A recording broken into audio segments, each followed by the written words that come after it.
We're all set? Yes, sir.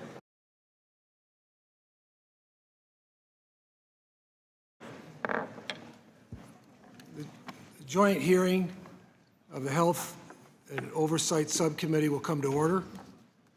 Good morning, and thank you to the witnesses for being here today to discuss an important issue, Medicare Advantage for MA.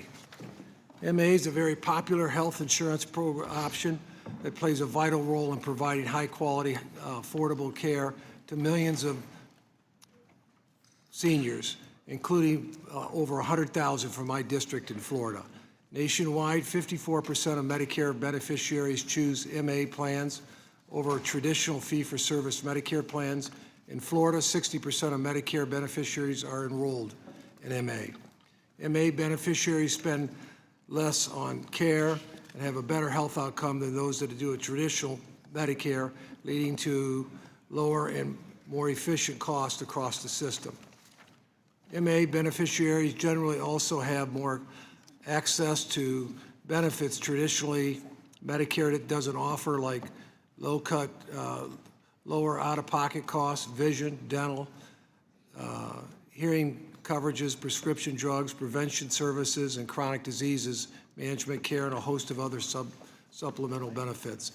I'm very excited about the supplement benefits MA provides to improve health and wellness, such as access to fitness memberships, wearable technologies, and health meals optional. 95% of MA beneficiaries are satisfied with the care they receive, and it's important to examine the program to ensure MA continues to deliver for patients. For example, we have heard many stories of excess prior authorization and payment delays that negatively impacts patients. Outdated financial incentives may also contribute to some of the unjustifiable payments in the MA program. Fortunately, we have the ability to modernize the benefits to ensure patients receive the best care, reduce burden on providers, and better manage overall health care costs. Transparency is crucial for maintaining the trust in the system and ensuring efficient use of taxpayer dollars. I believe we can protect the integrity of MA while ensuring it remains a strong option for beneficiaries. I look forward to the discussing the opportunities today with our witnesses. I hope all my colleagues will focus on the topic at hand. Now I'm pleased to recognize the gentleman and my good friend from Texas, Mr. Doggett, for his opening statement.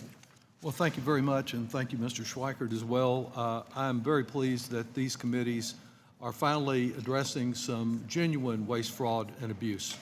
Early in the reconciliation process, I led several colleagues in urging the Republican leadership to focus on waste in the Medicare Advantage program rather than cutting coverage. While that request was unanswered, today we have an opportunity to start paving a new bipartisan path toward fiscal responsibility, a path that protects both taxpayers' hard-earned dollars and their access to care. Medicare Advantage was sold as a program to save taxpayer dollars and improve the quality of care, but I found that it is largely disadvantage, never saving taxpayers a penny and vastly outspending traditional Medicare. While some of us have differing views concerning MA and its position in the future of health care for seniors and individuals with disabilities, I know we are all concerned with wasteful overpayments and assuring the long-term promise of Medicare for future generations. The Nonpartisan Independent Medicare Payment Advisory Commission, or MedPAC, estimates that taxpayers will spend 20% more this year for people in Medicare Advantage than if they had been enrolled in traditional Medicare. That amounts to $84 billion this year alone. And these funds don't just impact Medicare's long-term finances. Every single enrollee is paying an average of $198 more in Part B premiums this year because of overpayments to MA insurers. What are consumers getting for all this money? Well, outrageously, many are just facing care delays and denials, fewer and fewer provider options, and poor consumer service. For providers, MA is becoming more trouble than it's worth. An Austin surgeon, Dr. Elizabeth Potter, was pulled out of surgery to talk to United Healthcare representatives about an authorization she'd already received for the procedure she was in the middle of performing. When she fought back, United sought to discredit her and is denying coverage for her surgery center, driving her into debt as she turns to a GoFundMe page to keep her practice afloat. Stories like hers are why I've urged the Justice Department to expand the investigation into United, to closely examine every allegation of fraud, waste, and abuse, including reported denials of necessary hospitalizations.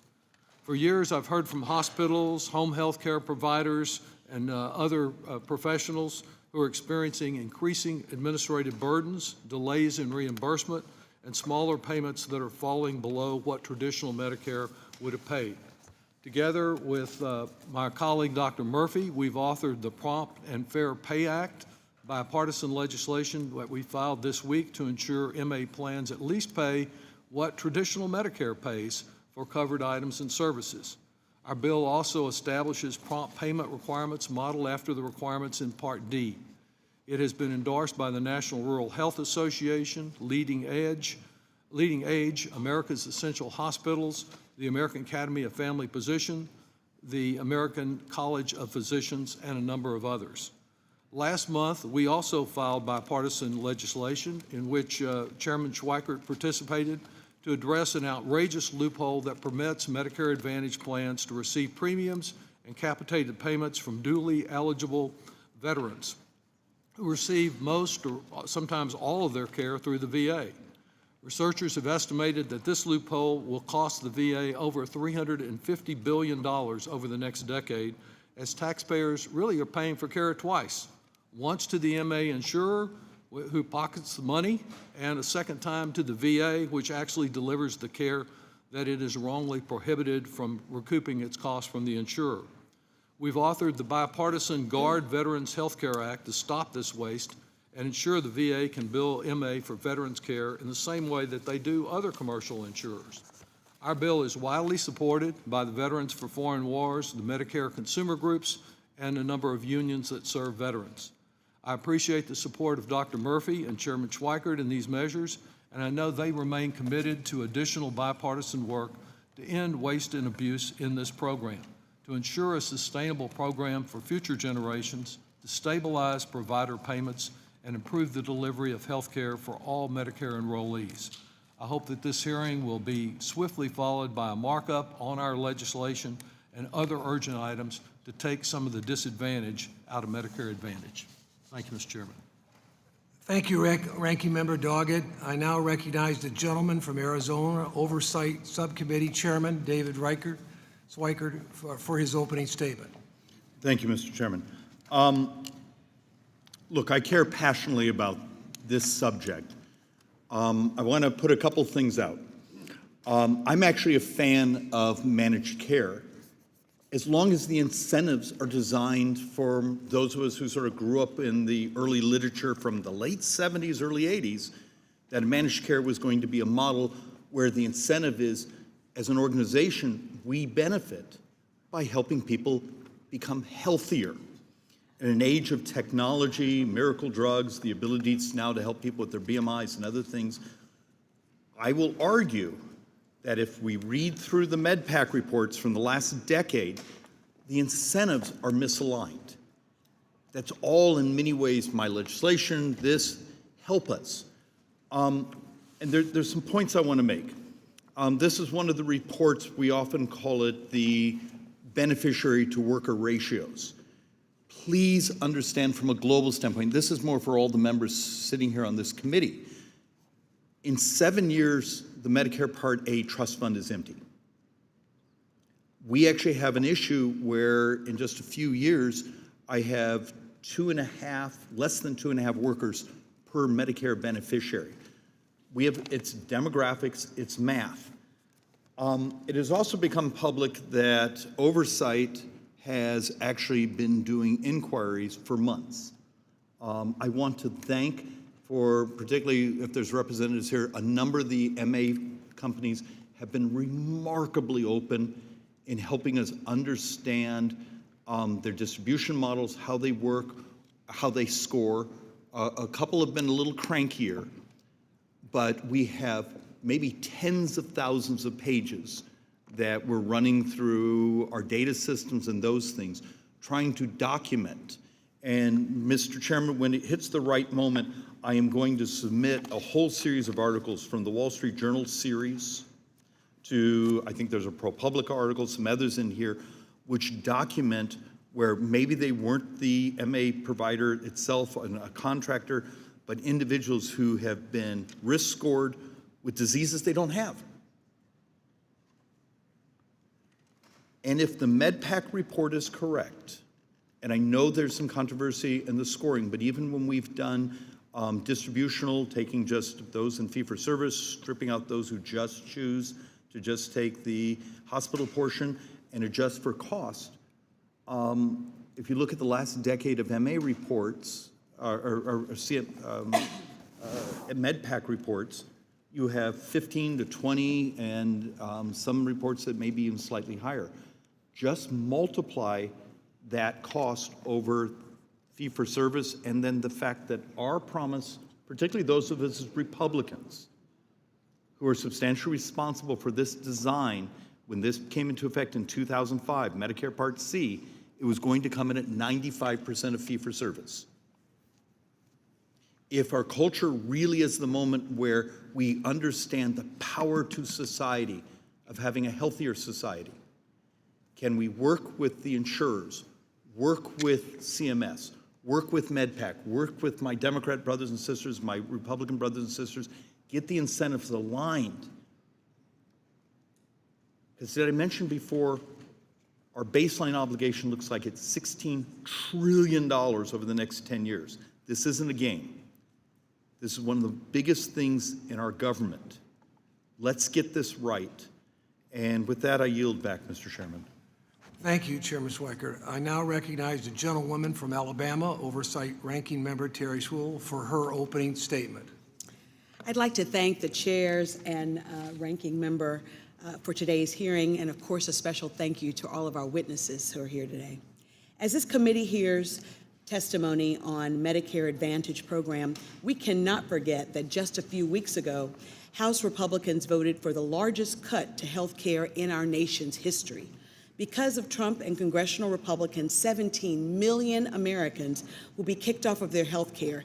More than 300 rural hospitals will be at risk of closing, and half of our nation's nursing homes will have to cut staff in order to keep their doors open. My constituents deserve access to quality, affordable health care, whether they live in Birmingham, Alabama, or the rural Black Belt. However, Trump's cuts to Medicaid will leave over 219,000 Alabamians without the care that they deserve and need. Moreover, the Alabamians that do not lose their health insurance will face rising costs and decreased coverage. Despite efforts from Democrats on this committee, Republicans voted against the advanced premium tax credit, which made it possible for millions to be able to afford their own health care plans. Today, while we focus on ways to improve Medicare Advantage program, we cannot focus on effective reforms and solutions without accounting for the chaos and upheaval our nation's health system will face because of Trump's big, ugly bill. As a representative from areas, both rural and urban underserved areas, maintaining access to hospitals for my constituents is a matter of life and death. It is out of this concern that I urge this committee to protect hospital access by strengthening the financial stability of health systems serving Medicare beneficiaries through legislative reform.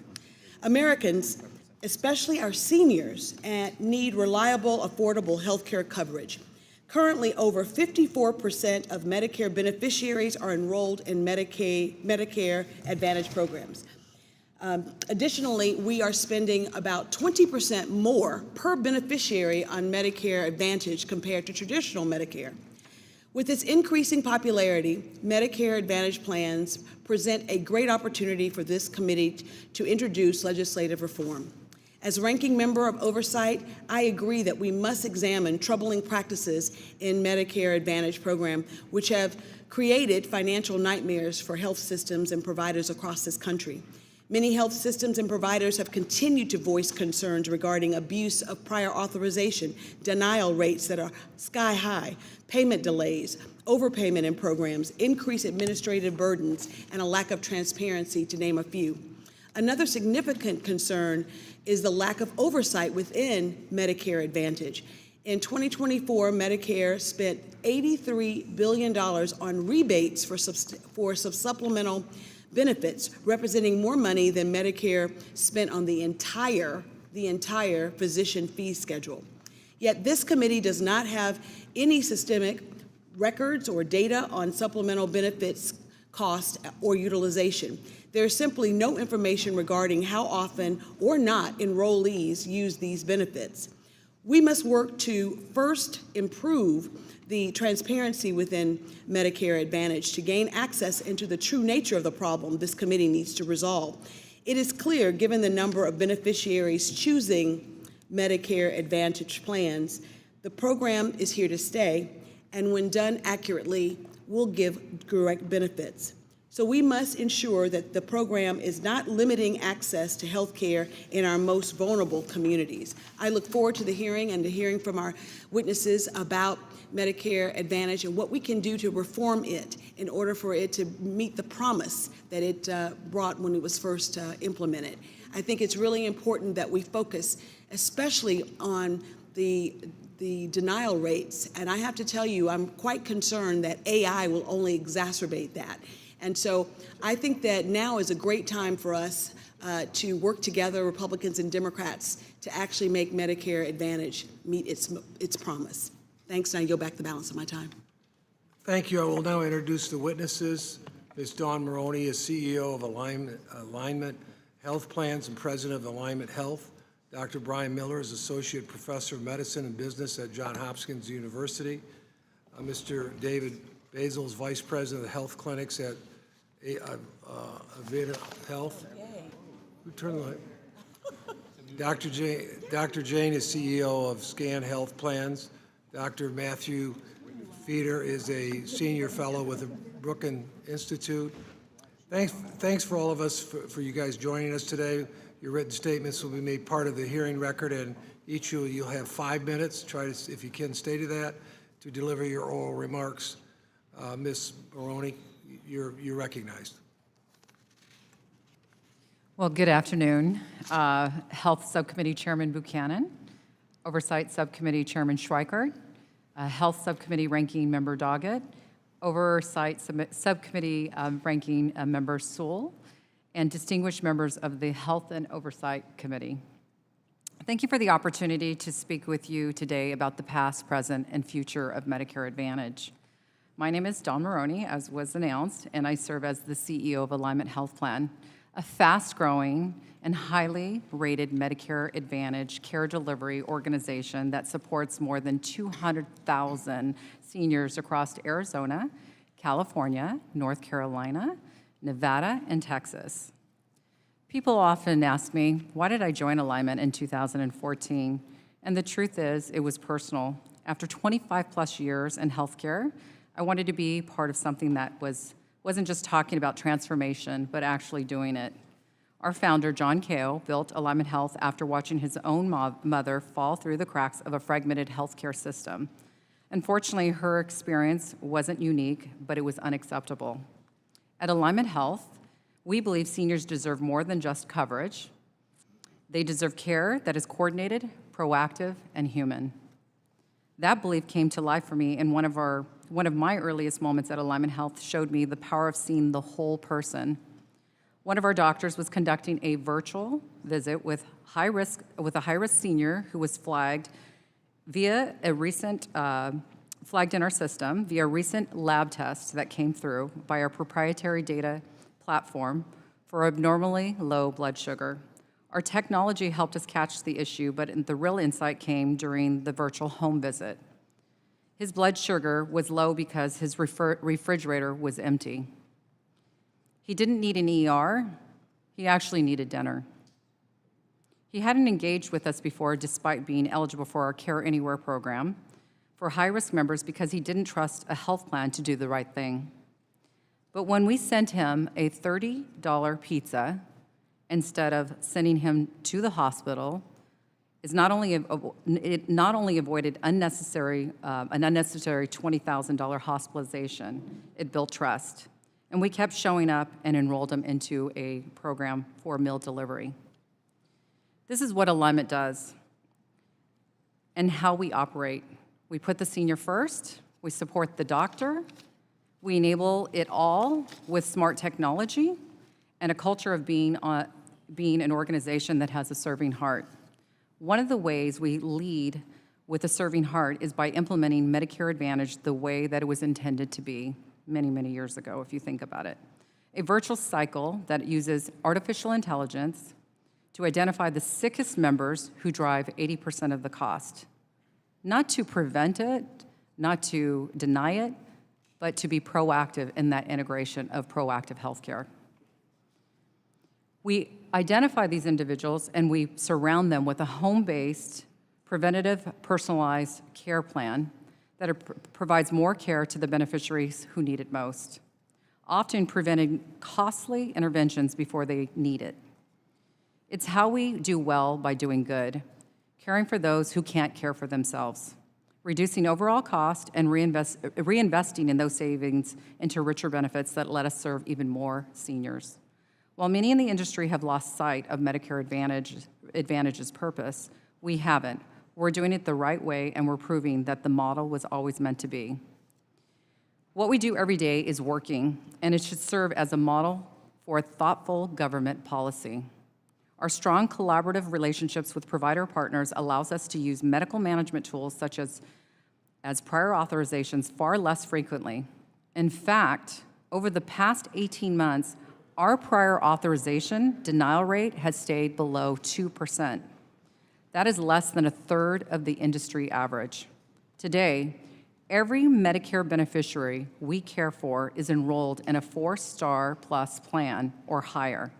And we're proud to be one of 9 Medicare Advantage plans across the country that has 5-star plans for 2 states, North Carolina and Nevada. Most importantly to me and our entire team, Medicare beneficiaries trust us. Our Care Anywhere program serving Alignment's most vulnerable and highest risk population has earned us a Net Promoter Score of 78, significantly higher than our healthcare industry peers and on par with the beloved consumer brands like Apple and Costco. These results do not happen by accident. They're the product of intentional design for better care, better experience, and better outcomes. It's what successful looks like when Medicare Advantage is done right. It serves seniors, taxpayers, communities, and your constituents in the best way possible. We believe Medicare Advantage is strongest when it encourages competition, supports innovation, and prioritizes outcomes that matter to seniors. But current barriers like uneven hospital access, changing rules around supplemental benefits, outdated quality measurement tools, limited flexibility for dual-eligible populations, and inconsistent broker practices can all get in the way of delivering that care. Thank you so much for the opportunity to present to you today. Thank you, Dr. Miller. You are now recognized. Thank you. Chairs Buchanan and Schweikert, ranking members Doggett and Sewell, and distinguished members of the subcommittees on health and oversight, I thank you for allowing me to share my views on the challenges and opportunities in the Medicare Advantage program today. I should note that I'm a practicing physician. In fact, tonight I work overnight in the hospital, so I've had a lot of coffee. Today, I'm here in my personal capacity, and my views don't necessarily represent those of the Johns Hopkins University, the American Enterprise Institute, the Medicare Payment Advisory Commission, or the North Carolina State Health Plan. Disclosures aside, I want to focus on 3 areas. One is beneficiaries. So I put together this slide, and why? The answer is what do you get when you buy MA? When you buy MA, you get a holistic health benefits package. So the taxpayers provide A and B, and if you're in fee-for-service, you have to buy a Medigap plan and you have to buy a Part D plan. Those are the 2 major supplemental benefits that are included in Medicare Advantage. So a lot of people ask, what are the supplemental benefits in Medicare Advantage? It's Medigap coverage and integrated Part D prescription drug coverage. Then the question is, who's in MA? Who's in it? I can tell you that there are 5.4 million retirees in group MA plans, and many of those retirees are union members and state employees and local employees of local government who get their retiree health benefits. MA has more minority bennies, and it also has more those who are socially and economically disadvantaged who cannot afford a Medicare supplemental plan. My grad student pointed out what fee-for-service Medicare is. He said, fee-for-service Medicare is for the financially secure. MA is for the people. Fee-for-service Medicare care and Medigap enrollment is 91% Caucasian and is primarily for the wealthy. So we should look at making these programs better, but we need to recognize that Medicare Advantage is fundamentally a safety net program. Some want to standardize MA benefits, as they believe that people who use agency can't make choices when they turn 65. That's like saying you can have a Model T in any color you want as long as it is black. Instead of limiting choice, we should give seniors better tools to filter choices by improving the plan finder. The second concern people have, and an important stakeholder group of which I'm one, is physicians and other clinicians. What should we do? This is pretty easy. The Biden administration undertook some early prior authorization reform, and Secretary Kennedy has also embraced prior authorization process reform in conjunction with industry. We must crush the fax machine lobby together. It's not a partisan issue. We should make it easy to submit data as part of routine clinical care, and we should automate approval, not denial. The other thing that we must do is we must recognize that managed care and utilization review addresses a lot of practices that we were concerned about when we passed Stark Law 20+ years ago. We should support a Stark Law waiver in the setting of managed care to support private practice and physician-owned enterprise to compete against big hospital monopolies. The third question is, of course, taxpayers. We have to get the math right and focus on solving problems. Instead of complaining about coding and intensity, let us automate it at the point of care with physician oversight and physicians in the driver's seat. We also need to better measure the questions of value of fee-for-service and Medicare Advantage. We need to examine the per component benefit cost, the cost of a holistic health benefits package, and compare statutory program spending. All three measures matter. Currently, we only do the last one. When we compare the programs, we also need to look at fee-for-service versus MA at initial Medicare program enrollment, examine those who switch between programs, and also compare those who stay. Unfortunately, many recent analyses only examine beneficiaries who switch from fee-for-service to Medicare Advantage, which is less than 5% of the Medicare population. I would point out that in 2023, 2.8 million people entered the Medicare program, and slightly less than half of those entered Medicare Advantage, and slightly more than half entered fee-for-service Medicare. Elderly and disabled Americans deserve better in analysis. It isn't measure twice, cut once. It is measure 100 times and cut once. A rule that we have in hospital medicine applies here in health policy. Don't break the old people. Thank you. I look forward to your questions. Thank you, Dr. Basil. You are now recognized. Thank you, Chair Buchanan, Chair Schweikert, and honored committee members. I'm Dr. David Basil, VP of Clinical Quality, Population Health Officer for Avera Health, headquartered in Sioux Falls, South Dakota. I'm a practicing physician board in internal medicine and pediatrics. Administratively, I'm responsible for our clinical quality programs and overseeing our value-based programs such as Medicare Shared Savings programs, Medicare Advantage, and commercial accountable care organizations. Additionally, I oversee our physician advisors, which are a group of frontline practicing physicians who work closely with our utilization review and clinical documentation integrity teams to mitigate payment denials and non-payment issues with insurers. This combination of responsibility allows me to see both the importance of improving quality and managing costs, as well as ensuring fair reimbursement to our facilities.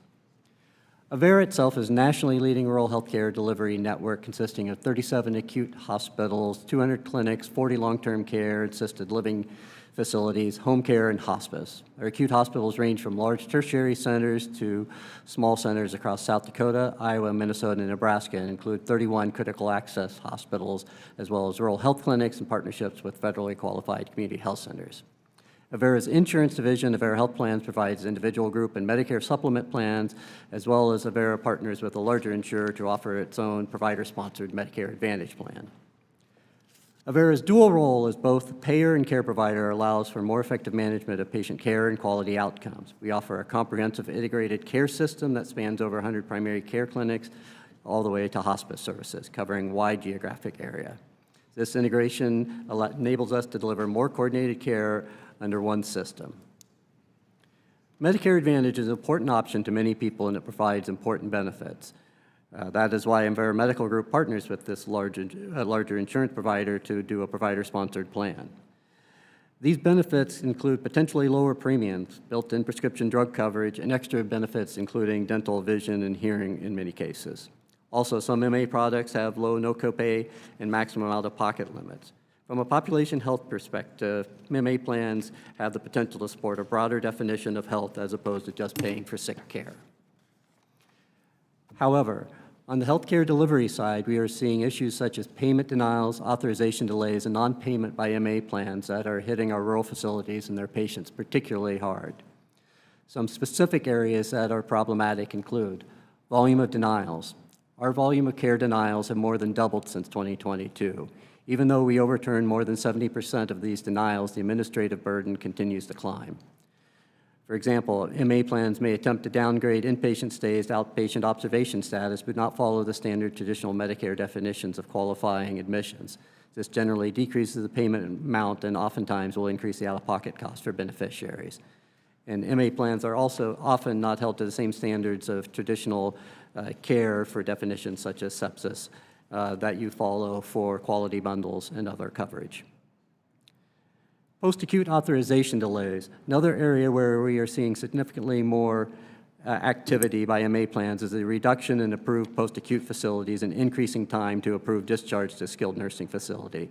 This often results in additional days in the hospital waiting for discharge approval from the plan, which increases hospital costs and delays the patient getting appropriate convalescent care. Critical access hospital length of stay partial denials.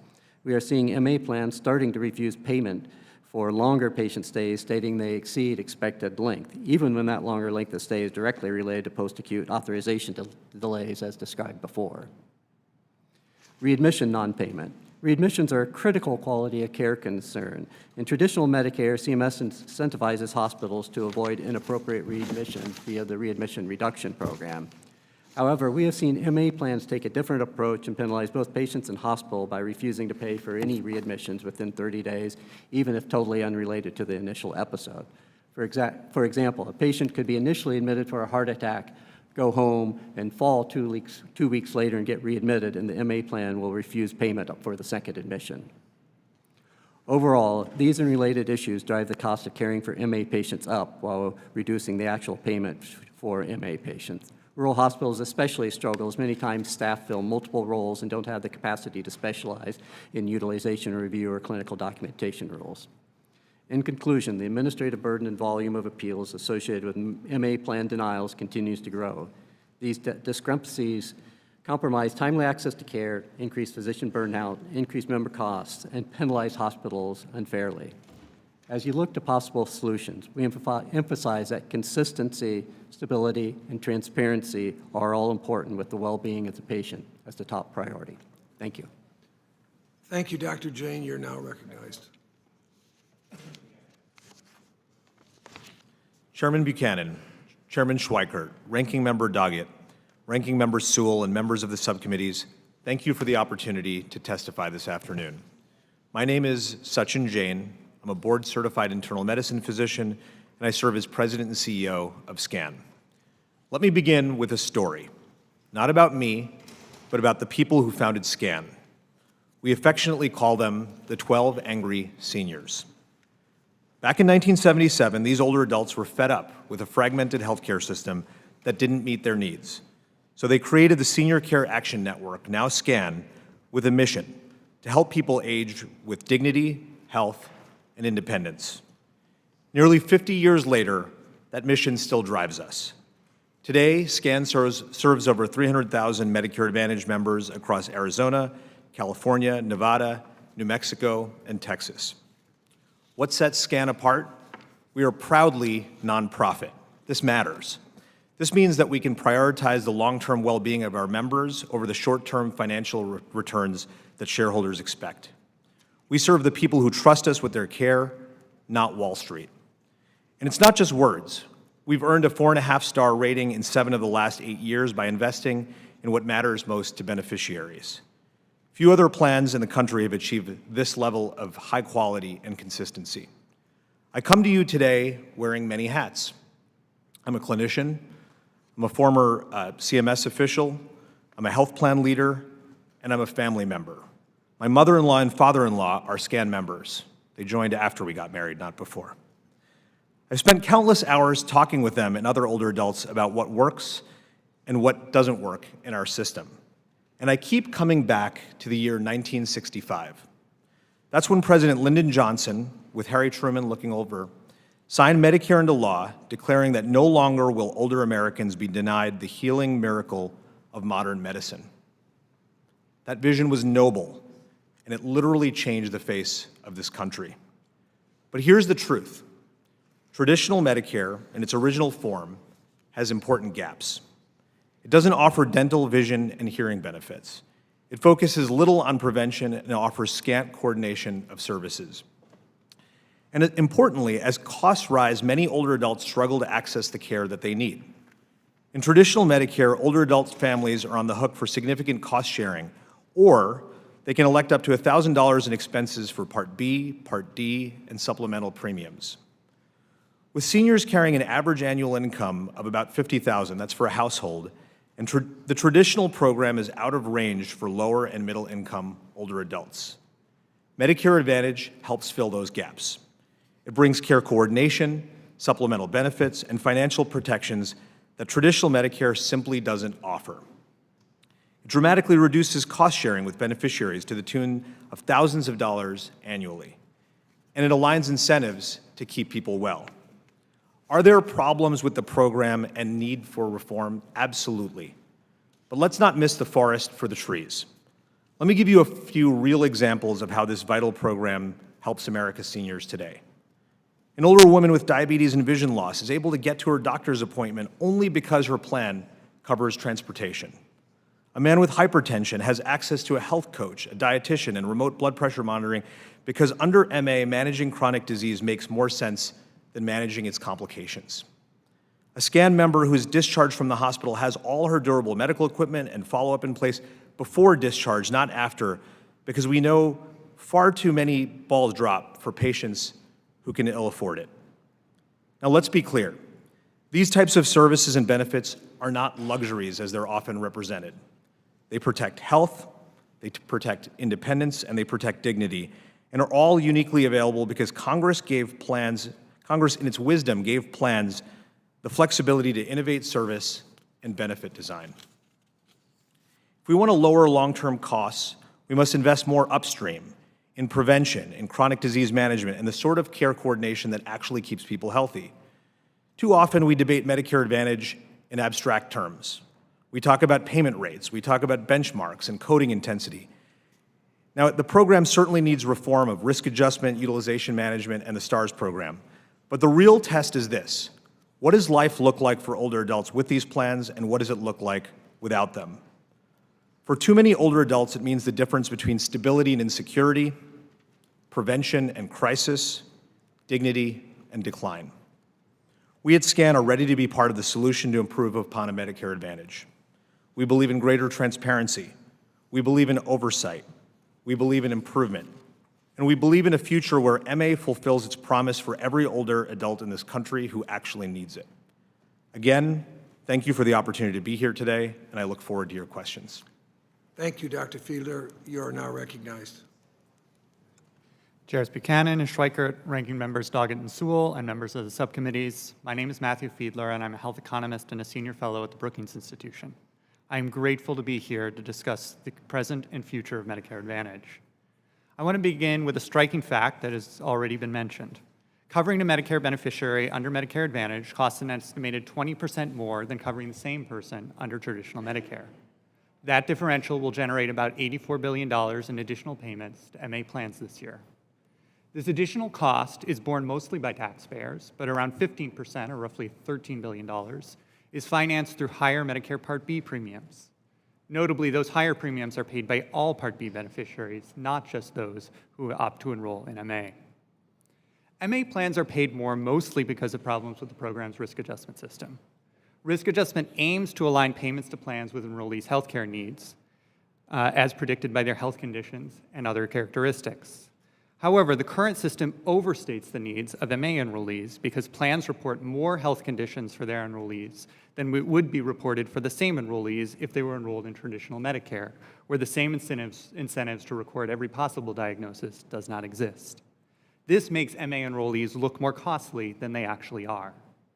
MA plans also attract beneficiaries who, on average, need less care than the risk adjustment model predicts, a phenomenon called favorable selection. Research shows that paying an MA plan an additional dollar delivers much less than a dollar of value to enrollees. When policymakers make the MA payment system more generous, insurers respond by raising the prices they charge to deliver the basic Medicare benefit. As a result, only part of the higher payments to plans, evidence suggests around 50 cents on the dollar, finances extra benefits such as reduced premiums, reduced cost sharing, or coverage for services that Medicare does not cover.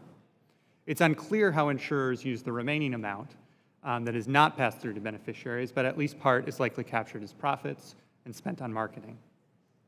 Because a dollar paid to an MA plan delivers much less than a dollar of value to beneficiaries, reforming MA payment offers policymakers a range of potentially appealing opportunities. For example, the savings could finance a substantial increase in the overall generosity of Medicare benefits without a net increase in program costs. They could also be used to reduce the deficit or invest in other priorities. Or policymakers could take a middle path, increase Medicare's generosity to some degree, while reserving some of the savings to meet other needs.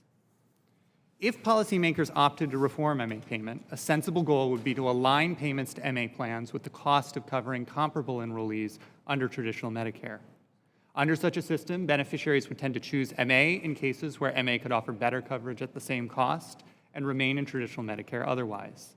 This would maximize the quality of coverage beneficiaries received for a given federal outlay. To achieve this goal, the most important step would be to fix the MA program's broken risk adjustment system.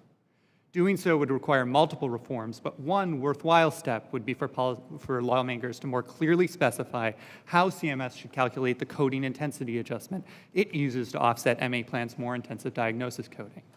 This adjustment is currently much too small.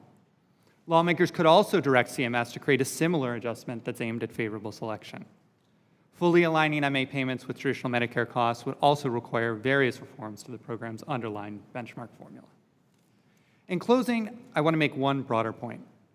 Congress recently enacted legislation that is expected to cut spending on Medicaid in the marketplaces by around $1 trillion over a decade and to increase the number of uninsured by about 10 million people. Research shows that the people becoming uninsured will experience serious negative consequences: less access to care, reduced financial security, and worse health outcomes, including a greater risk of death. By contrast, MA reform could save hundreds of billions of dollars over 10 years without increasing uninsurance and while maintaining or increasing the overall generosity of the Medicare program. And MA reform is far from the only option for generating substantial healthcare savings without compromising access to care. In short, sharp increases in uninsurance and sharp reductions in access to care are not a necessary feature of efforts to reduce federal healthcare spending. Thank you again for the opportunity to testify. I look forward to your questions. Thank you for the testimony. We'll now proceed to questions and answers. Let me just start out, and I want to, Dr. Jan, is it Jan? Yeah. Jane, let me mention the idea you touched on, prevention. We're spending $5 trillion as a country, that's the number I get, $2 trillion on Medicare and Medicaid. Seems like we're getting sicker at large, and we're spending a lot more money.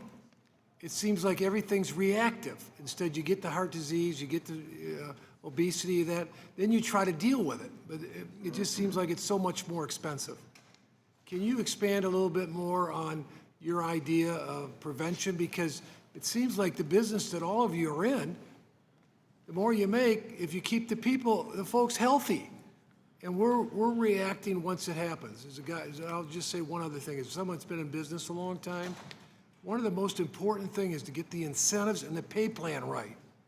And part of the problem, our whole system, to me, is broken. We keep spending more and getting less for whatever reason. And I just like to see us, someone said you got to be the CEO of your own health. We've got to have people take a little more responsibility or encourage them or help educate them to take more responsibility for their own health. But there's so much misinformation out there, it's not anybody's fault. But when you have 50 to 60% of the people in the country is obese, they say 30% for young men, young ladies trying to go in the military, obese. They're talking about children at 20% or 18% obese. And that wasn't the way we grew up.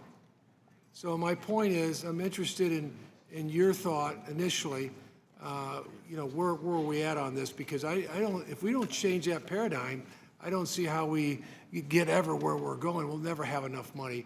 $5 trillion we're spending now. How much more we got to spend for what we're getting? Well, thank you so much for the question. I think about this question really in very personal terms. My father was diagnosed with diabetes in 1985.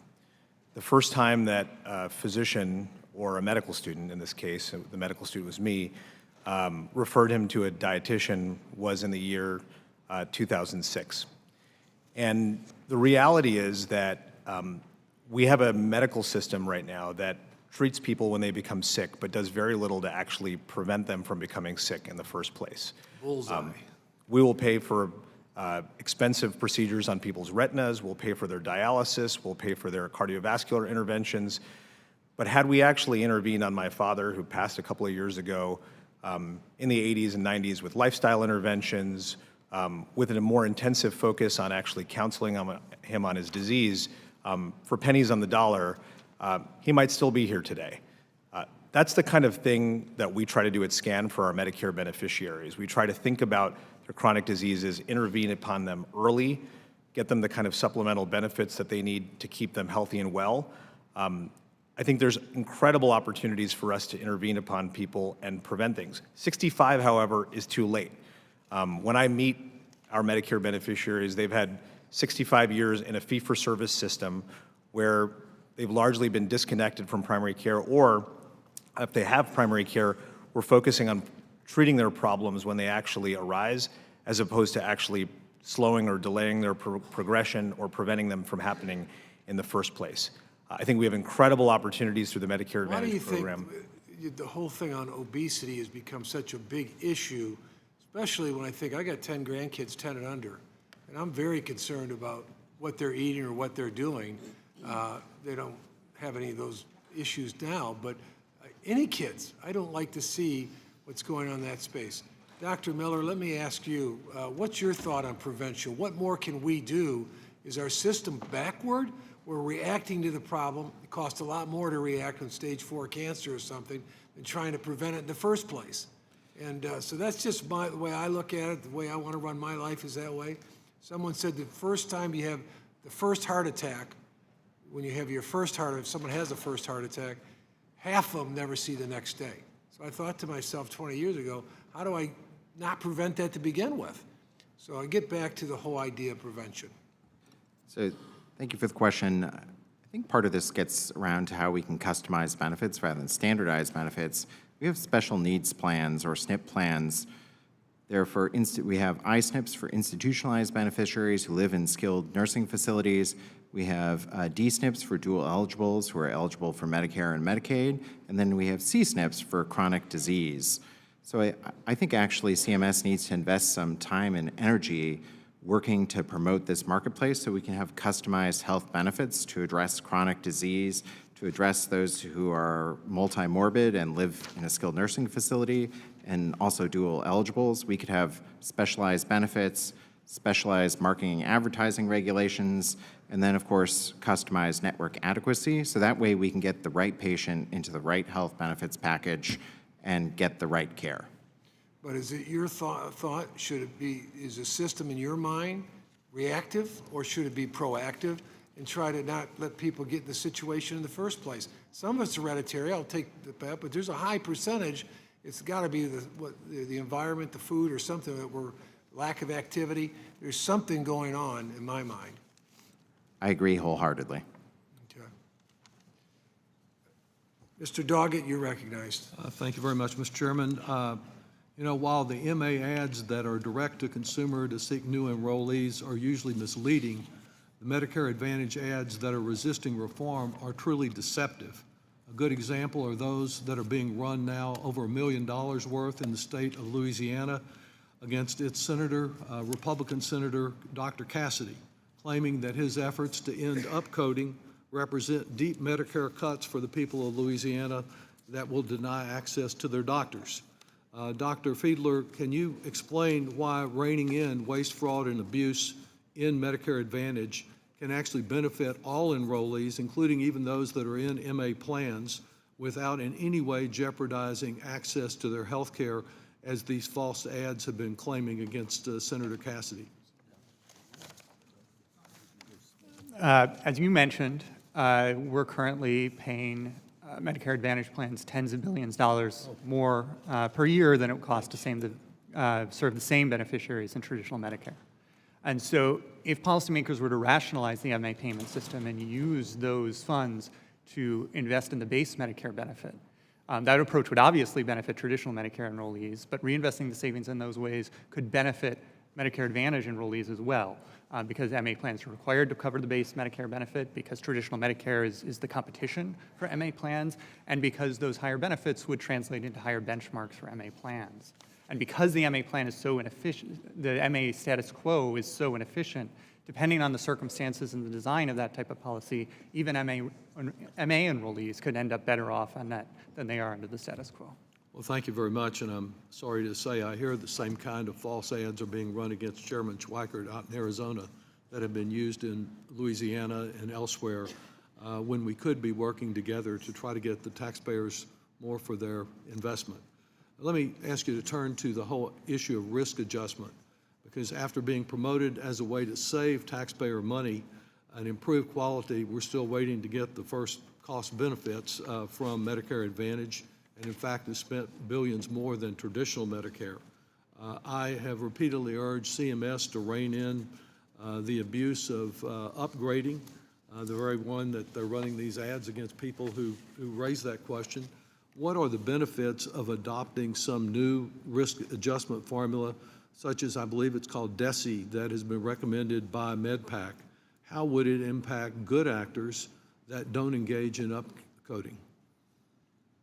So I think the evidence is quite clear that CMS's existing methods for adjusting for higher coding intensity in Medicare Advantage are seriously inadequate, and that's a big reason why payments to MA plans have ended up so much higher than intended.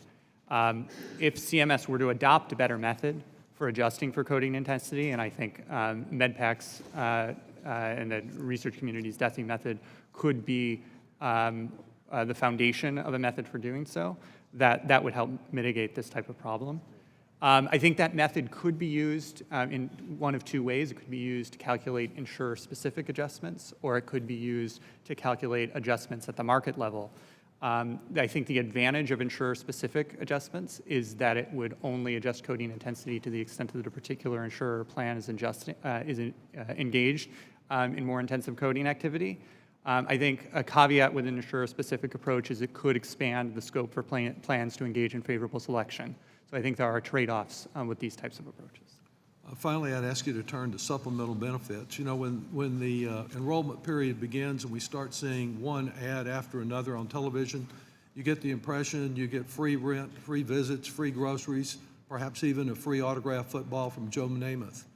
But in fact, there are some limits on supplemental benefits, and I wonder if you could tell us a little more about just expand on your testimony concerning whether Medicare Advantage plans are adding significant value through these supplemental benefits, a number of which, when they relate, for example, to dental service, are the very type that some of us have been trying to get added to traditional Medicare. So I think the reality is when we're talking about particularly dental services, the coverage that MA plans are actually offering is often much more limited than what people think expect to be covered under a dental plan in terms of either what services are covered or what the financial limits on the coverage are.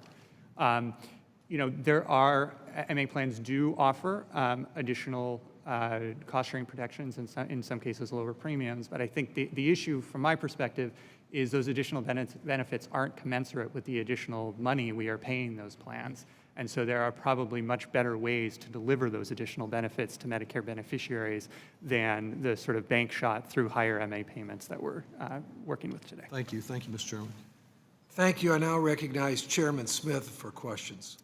Thank you, Chairman Buchanan. When 54% of Medicare beneficiaries are choosing a Medicare Advantage plan, there is clearly a strong and growing interest by seniors to have access to MA and the benefits that come with it, like lower out-of-pocket cost, access to supplemental benefits such as prescription drug coverage and transportation services, as well as specialized plans tailored to patients with chronic conditions.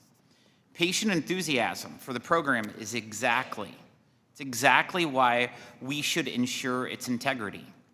For example, we know of concerns about MA plans inflating a patient's level of sickness, resulting in higher reimbursements for the plan at taxpayer expense, and an estimated $40 billion in 2025 alone.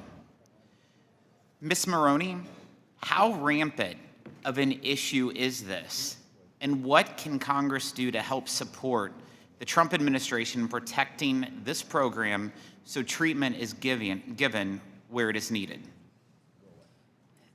Excellent question.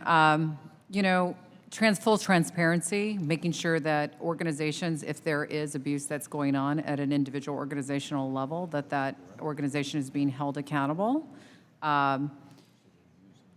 Seniors in today's environment, they utilize these programs because they are of value. There's an additional $200 per member per month in benefits that are available and accessible to these individuals, which equates to close to $2,500 or $2,400 a year.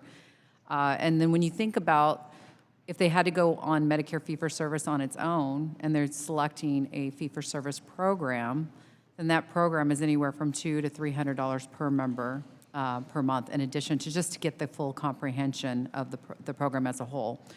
I do believe that there is reform that is required. There's opportunity. There's opportunity for us all to sit at the table and to come up with a collaborative dialogue to make sure that how do we have full transparency and perfection to improve the program, but not take away from the program, and to make sure that the individuals that I've talked about, that they're still getting the value of that benefit on a monthly basis, in addition, not having to pay hundreds of dollars of premiums when many individuals who are enrolled in these programs are on very fixed incomes.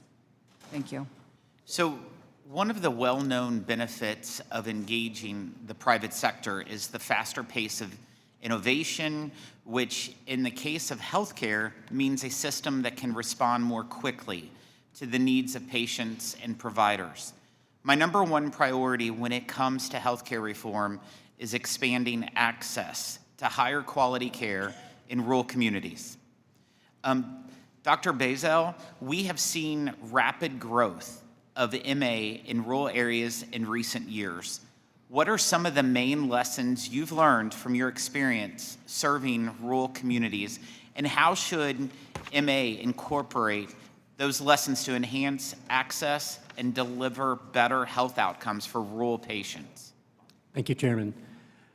So one of the potential benefits of being an MA plan is that innovation and that flexibility to be able to respond to the needs, especially in our rural areas, our community health needs assessments that the hospitals do every couple of years.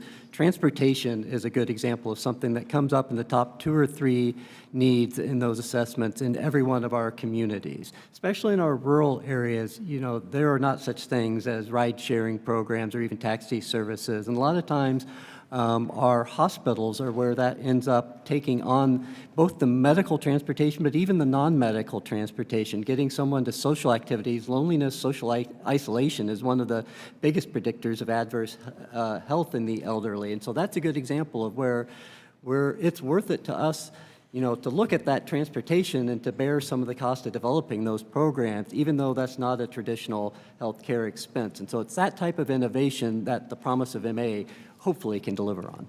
Thank you. In addition to the upcoding issues, we have heard about the MA plans, excessive pre-approvals can get in the way of timely care for patients and layer on additional paperwork for providers. In our rural communities, 80% of providers say utilization management creates administrative burdens. Dr. Miller, can you shed some light on how practices like excessive prior authorization have become a growing problem, and what can be done to improve care for patients and reduce burdens on providers while still maintaining the goal of a more efficient, lower-cost healthcare system? I think everyone has a stake in this one. First of all, it should be one-click submission of data in the electronic health record. The patient's seeing you, you shouldn't get a request weeks or months later. It should be real time. You submit your data, it automatically ports labs, notes, imaging studies. You should be able to access what the medical criteria are. For outpatient prescription drugs, for example, you should know whether it's non-formulary, tier 1, tier 2, tier 3. So pushing that information to the point of care is something that CMS and plans can do together. I think on the provider side, we need to improve our documentation enormously. So a lot of denials are because you don't have the right information, you don't have the member number, you don't have the date of birth. The note is copy forwarded for every single day of the 24-day hospitalization and says the exact same thing with no additions.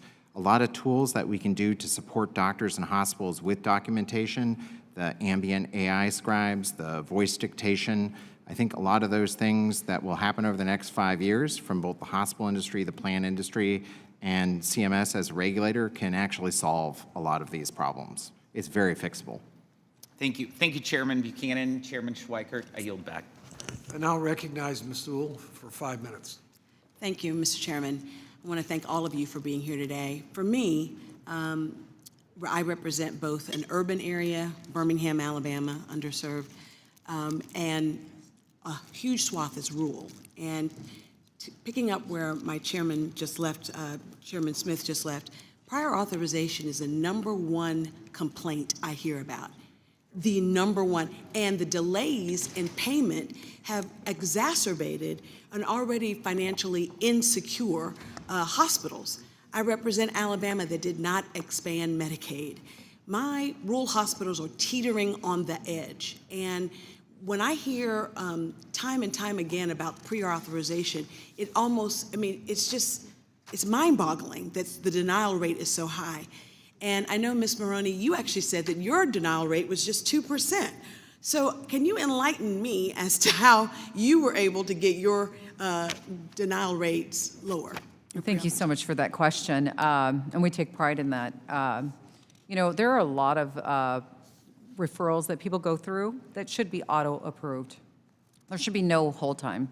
And approximately, probably about 95 to 97% of prior auths that come through the system are automatically approved at alignment.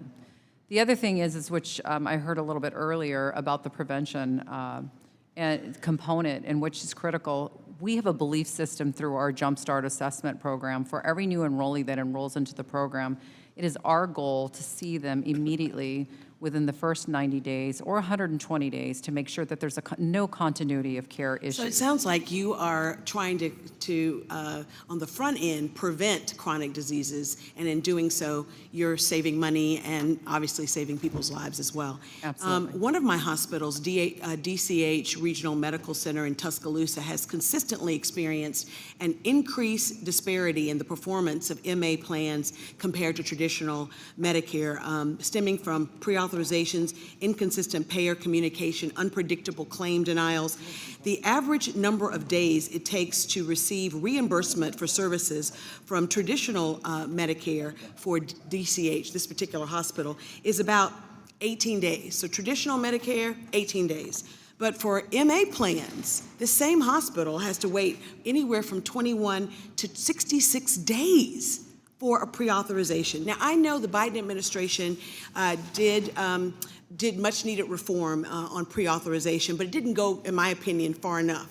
And so the leadership of DCH wrote to me explaining an instance where a team member spent nearly an hour trying to obtain a prior authorization for an inpatient admission. Despite successfully obtaining the approval, the claim was later denied for, quote, no authorization on file, end quote.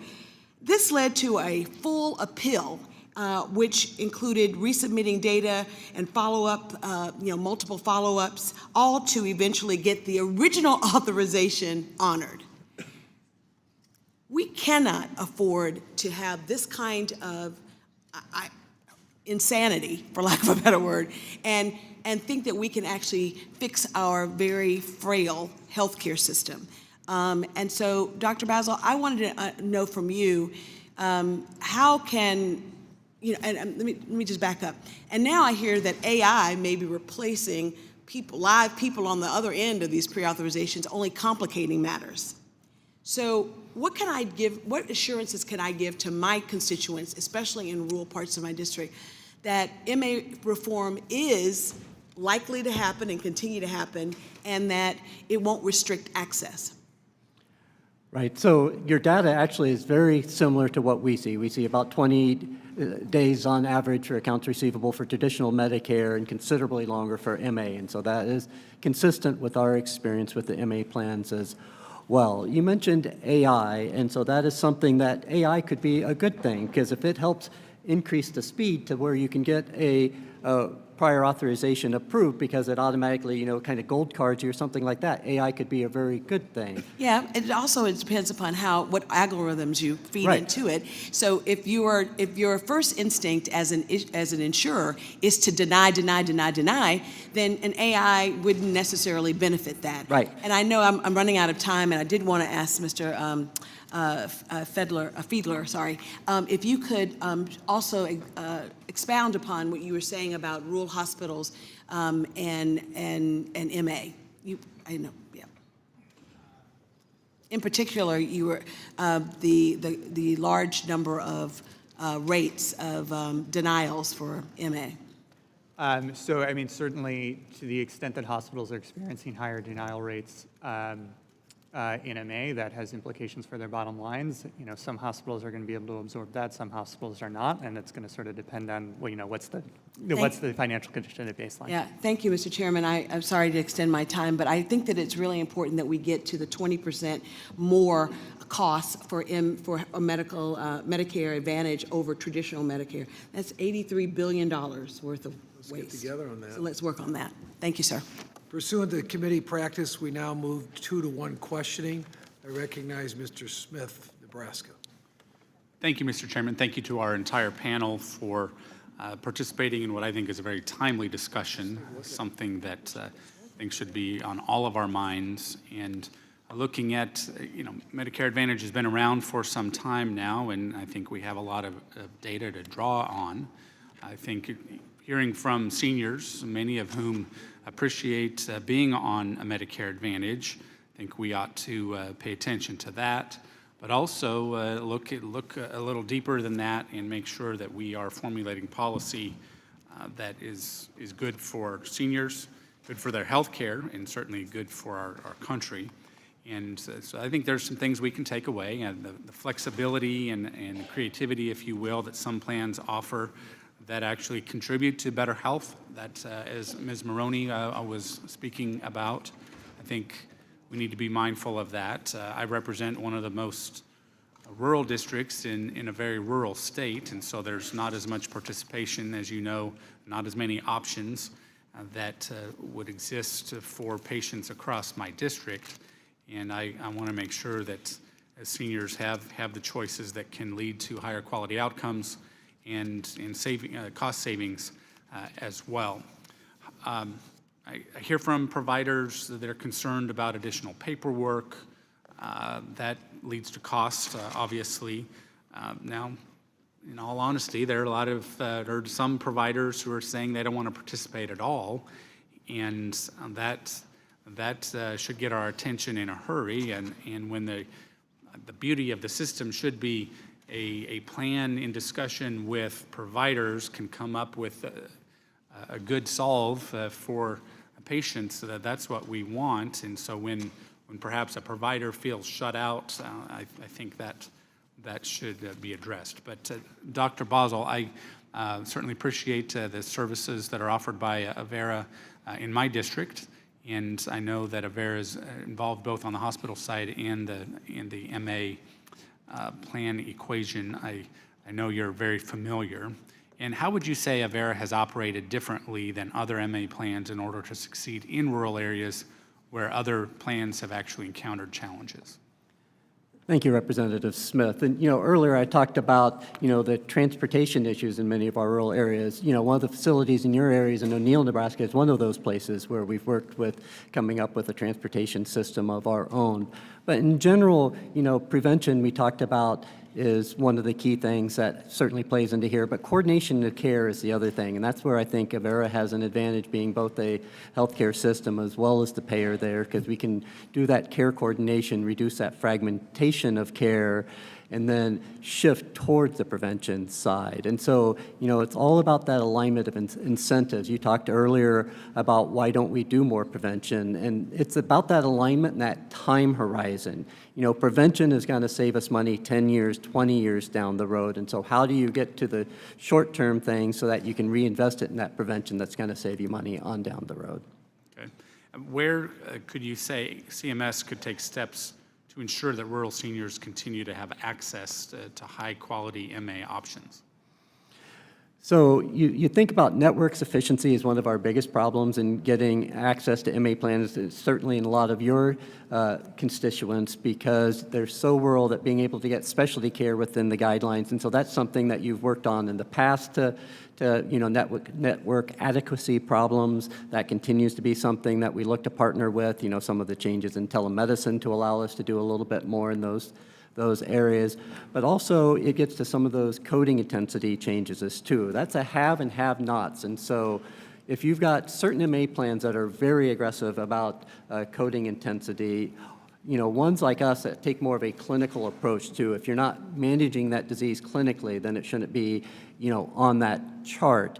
We get hurt by those across-the-board coding intensity reductions, and so trying to go after only those that have the more aggressive tendencies as opposed to putting across-the-board reductions would be very helpful to smaller plans like ours. Okay, all right. Well, I appreciate your perspective, and certainly it's been mentioned already what some of the good parts are, what the challenges are.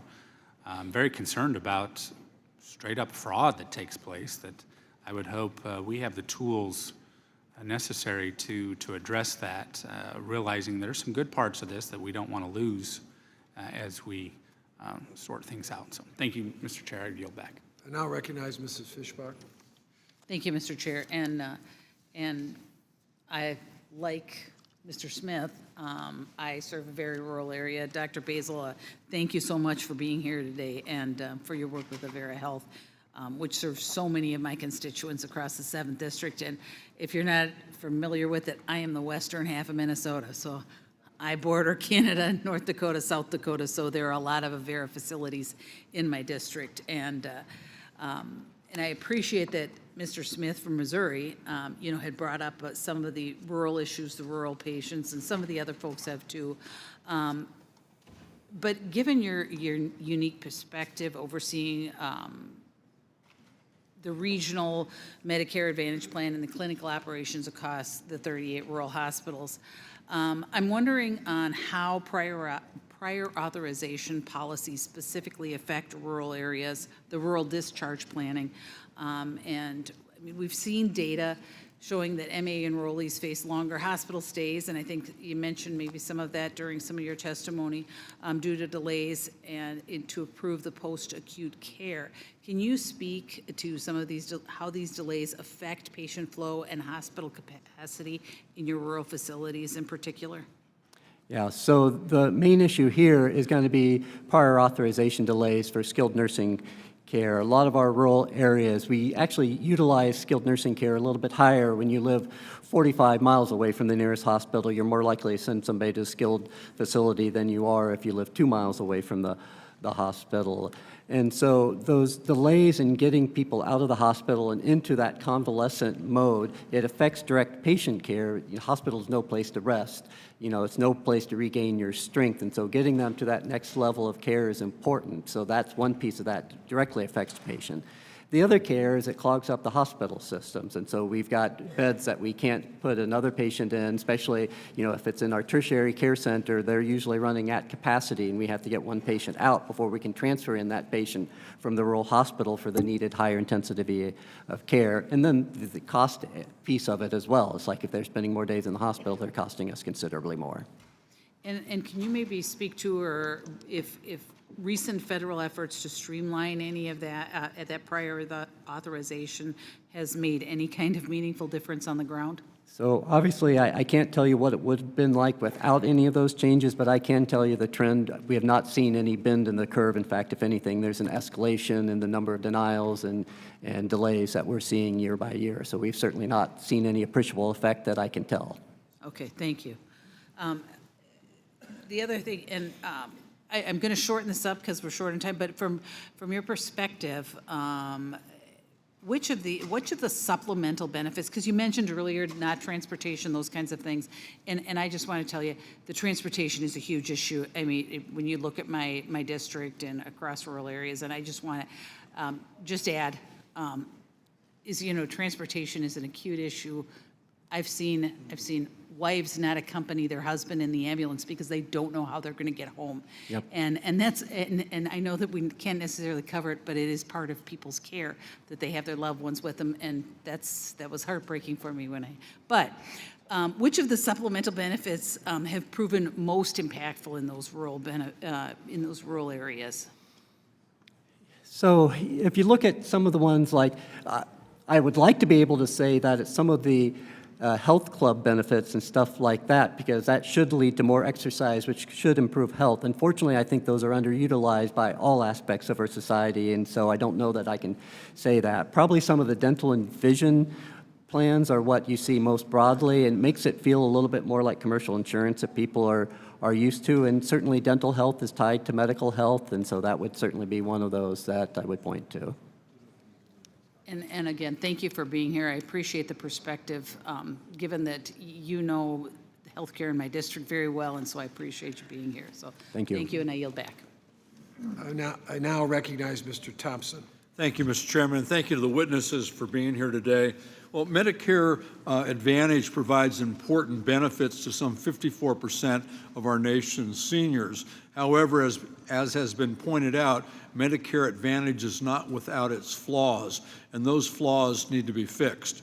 Reports of upcoding in Medicare Advantage raise concerns that patients are being given elevated diagnosis but little to no additional care. There are concerns that Medicare Advantage companies are limiting patient access to care by using prior authorization far more than traditional Medicare. Mr. Chairman, I ask unanimous consent to submit this Wall Street Journal article in the record that highlights this. And I also ask unanimous consent to submit this California Hospital Association study on the effects and cost of prior authorizations for the record. Thank you. The study shows that prior authorization delays contribute to at least $3.25 billion in avoidable cost every year, and that's just in California. Actions like these support the need to increase transparency and reporting around the Medicare Advantage program. However, Mr. Chairman, we can't discuss improving health care without addressing the 500-pound elephant that's in the room today. Access to care is going to worsen because of the Republicans' big ugly bill, now the big ugly law. Congressional Republicans just passed a $1.5 trillion cut to health care. Congressional Republicans cut $1 trillion from Medicaid, cut $500 billion from Medicare, and failed to extend the enhanced premium tax credits that make insurance affordable for middle-class Americans, all while adding over $4 trillion to our national debt. Mr. Chairman, I ask unanimous consent to submit this committee for the responsible federal budget report about the cost of the big ugly law for the record. 15 million patients will lose their health care coverage. At best, hospitals will reduce services that they offer in order to stay open. At worst, hospitals and clinics will close. I've heard from seniors in my district that they're worried that they will lose their Medicaid coverage, which contributes to their Medicare cost share. They're terrified that their health care costs will increase and that they will go bankrupt just trying to get the health care that they need. All because of the Republicans on this committee and in this House passed that big ugly law. It doesn't matter if you have Medicaid, private insurance, or all the money in the world to pay for your care. If your local hospital is closed or had to fire the surgeon who performs the procedure that you might need, you won't get the care that you need. Congressional Republicans also hamstrung the student loan access for future doctors. That's going to make it more difficult to have health care, especially for those of us in rural areas. And the attack on health care doesn't stop there. The administration wants to slash research funding. Mr. Chairman, I ask unanimous consent to submit this CBO analysis showing that NIH funding cuts and FDA staffing cuts would result in about 2 fewer drugs coming to market every year. Without objection, Mr. Chairman? Without objection. Thank you. However, this analysis is based on a 10% cut, is a low estimate because the Trump administration has proposed a 35% cut in NIH funding. CBO said that the administration's proposed cuts to medical research is so large that they haven't even been able to determine whether historical evidence can be generalized and reliably used to estimate the effects. Mr. Fiedler, we're supposedly here to talk about Medicare Advantage, to distract from the devastating cuts to patient care because of this big ugly law. Can you explain some of the challenges that Medicare Advantage patients might face in getting the care they need due to the Republicans' cut on Medicare, Medicaid, and the ACA? So I think with respect to Medicare beneficiaries, one of the most important impacts, and it flew a little bit below the radar, but is the challenges that Medicare beneficiaries are going to be facing in signing up for the portions of Medicaid that helps with premiums and cost sharing. So, one of the things that had happened during the Biden administration was they made a set of changes to automatically enroll some people who are clearly eligible based on the information the federal government already holds into those so-called Medicare savings programs.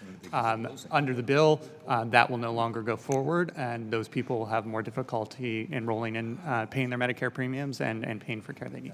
So less access to care for Americans. Thank you very much. I yield back. I now recognize Mr. Kelly. Thank you, Mr. Chairman. Thank you all for being here today. I want to go back to not so much the political back and forth, but I want to talk about the model that's in operation right now. So, look, the district that I'm in has one of the highest Medicare Advantage usages in the country. And we've long been a supporter of the program. However, the program has become increasingly costly and complicated for seniors. Constituents have described to me the countless stories of waiting weeks for approval for treatments that their doctors say they need immediately. Now, the reason I want to bring it up is a business is in the automobile business I'm in, we go through the same thing with warranty on both repair work and warranty work, and you wait and wait and wait for the authorization that whoever it is that bought that automobile brings it in to have work done on it, and you're waiting for somebody from the factory to go ahead and approve the work that needs to be done. We know what the work is that needs to be done, but we have to wait for the approval from somebody else to say, okay, go ahead and honor the warranty. Go ahead and honor the program that these folks have bought for the after the warranty runs out.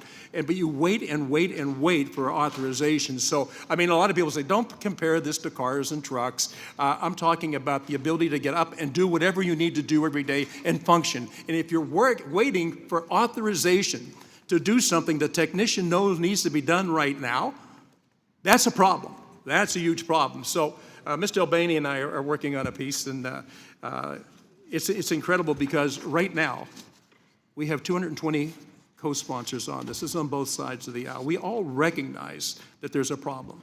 And so what I want to get, you're the techs, you're the people that are waiting on it. I'm a guy who's a dealer who I have 750,000 people relying on me to get them answers to whatever they think they have coming and say, you know what? Get something done. Get this fixed. So rather than take turns bashing about who's in the office at this time and who's not doing their job, just what could we do to make it easier? Dr. Boswell, if you would expand on this a little bit, because that's where I find out where the problem is. You shouldn't have to wait for things you already have coverage for. Yeah, so a lot of this is streamlining the process, and so there's a lot of proposals out there right now trying to increase electronically streamlining it, which is certainly would be welcome. I can even give you examples. I was asked informally beforehand, you know, are you against faxing in records for stuff? We've got payers that I would love to be 1970s era faxing things in because we have to call them up and verbally dictate the history and physical allowed into the phone to get it into the record right now. And so there's a lot of work from an efficiency standpoint. The other side of that is figuring out, you know, what are the appropriate ones that should be flagged. If we're overturning more than 70% of the denials, then there's a lot of unnecessary administrative overhead that goes into that, and there's got to be a better way of doing that. So, and Dr. Miller, you talk pretty much about the same thing, right? So codifications is a huge problem in anybody that runs any business where you have to file a claim. In our case, you may have the wrong serial number, you may have the wrong operation number, you may have the wrong flat rate number that you're supposed to be charging to fix whatever it is that needs to be fixed. This is a huge problem. And anybody, and I'm talking now just as a business, okay? And I hear all this different things about who struck John. Here's the problem. Here's the problem. It takes so much effort to put the right information in to get the approval on it. Things unnecessarily get held up. In my business, people are still making payment on our car or truck that they can't drive because we can't get authorization to go ahead and do the warranty work on their car. This has become too complicated, and there's the number of mistakes that are made make it very difficult. I mean, part of what we call unproductive labor are the people that fill out all these forms that we get authorization for, get payment for. You face the same problem. I'd say this is an operational problem that the managed care industry needs to get behind and fixing, and it needs to fix it in conjunction with the hospital industry, with doctors and the electronic health records. My iPhone has autocorrect. It automatically summarizes iMessages. I could set up, you know, automatic deductions from my bank account. We could, you know, invest in my retirement account here from my phone. All of these things can be done in an automated, simple fashion. We just need to implement those electronic tools and automation of process in care delivery. So that's something hospitals and doctors and plans need to sit down together and do it. Well, listen, I want to thank you all for being here today. It is a business model. At the end of the day, I know we're talking about people's health. That's critical.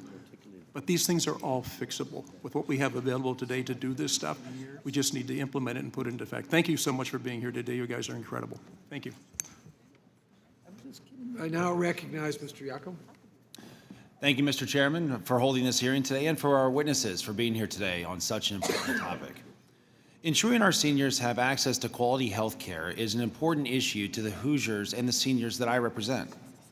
Medicare Advantage, also known as MA, has been a strong success for America's seniors as we've seen substantial growth in the program over the last 2 decades. In 2007, 19% of Medicare beneficiaries chose MA plans, and now that's up to 54%. MA enrollees tend to have better outcomes when compared to their peers on traditional Medicare. Most notably, they have 70% fewer hospital readmissions and 25% fewer inpatient stays. But no matter how successful a program is, I think in order to be good stewards of taxpayer dollars, we must continually look to make programs more effective and more efficient.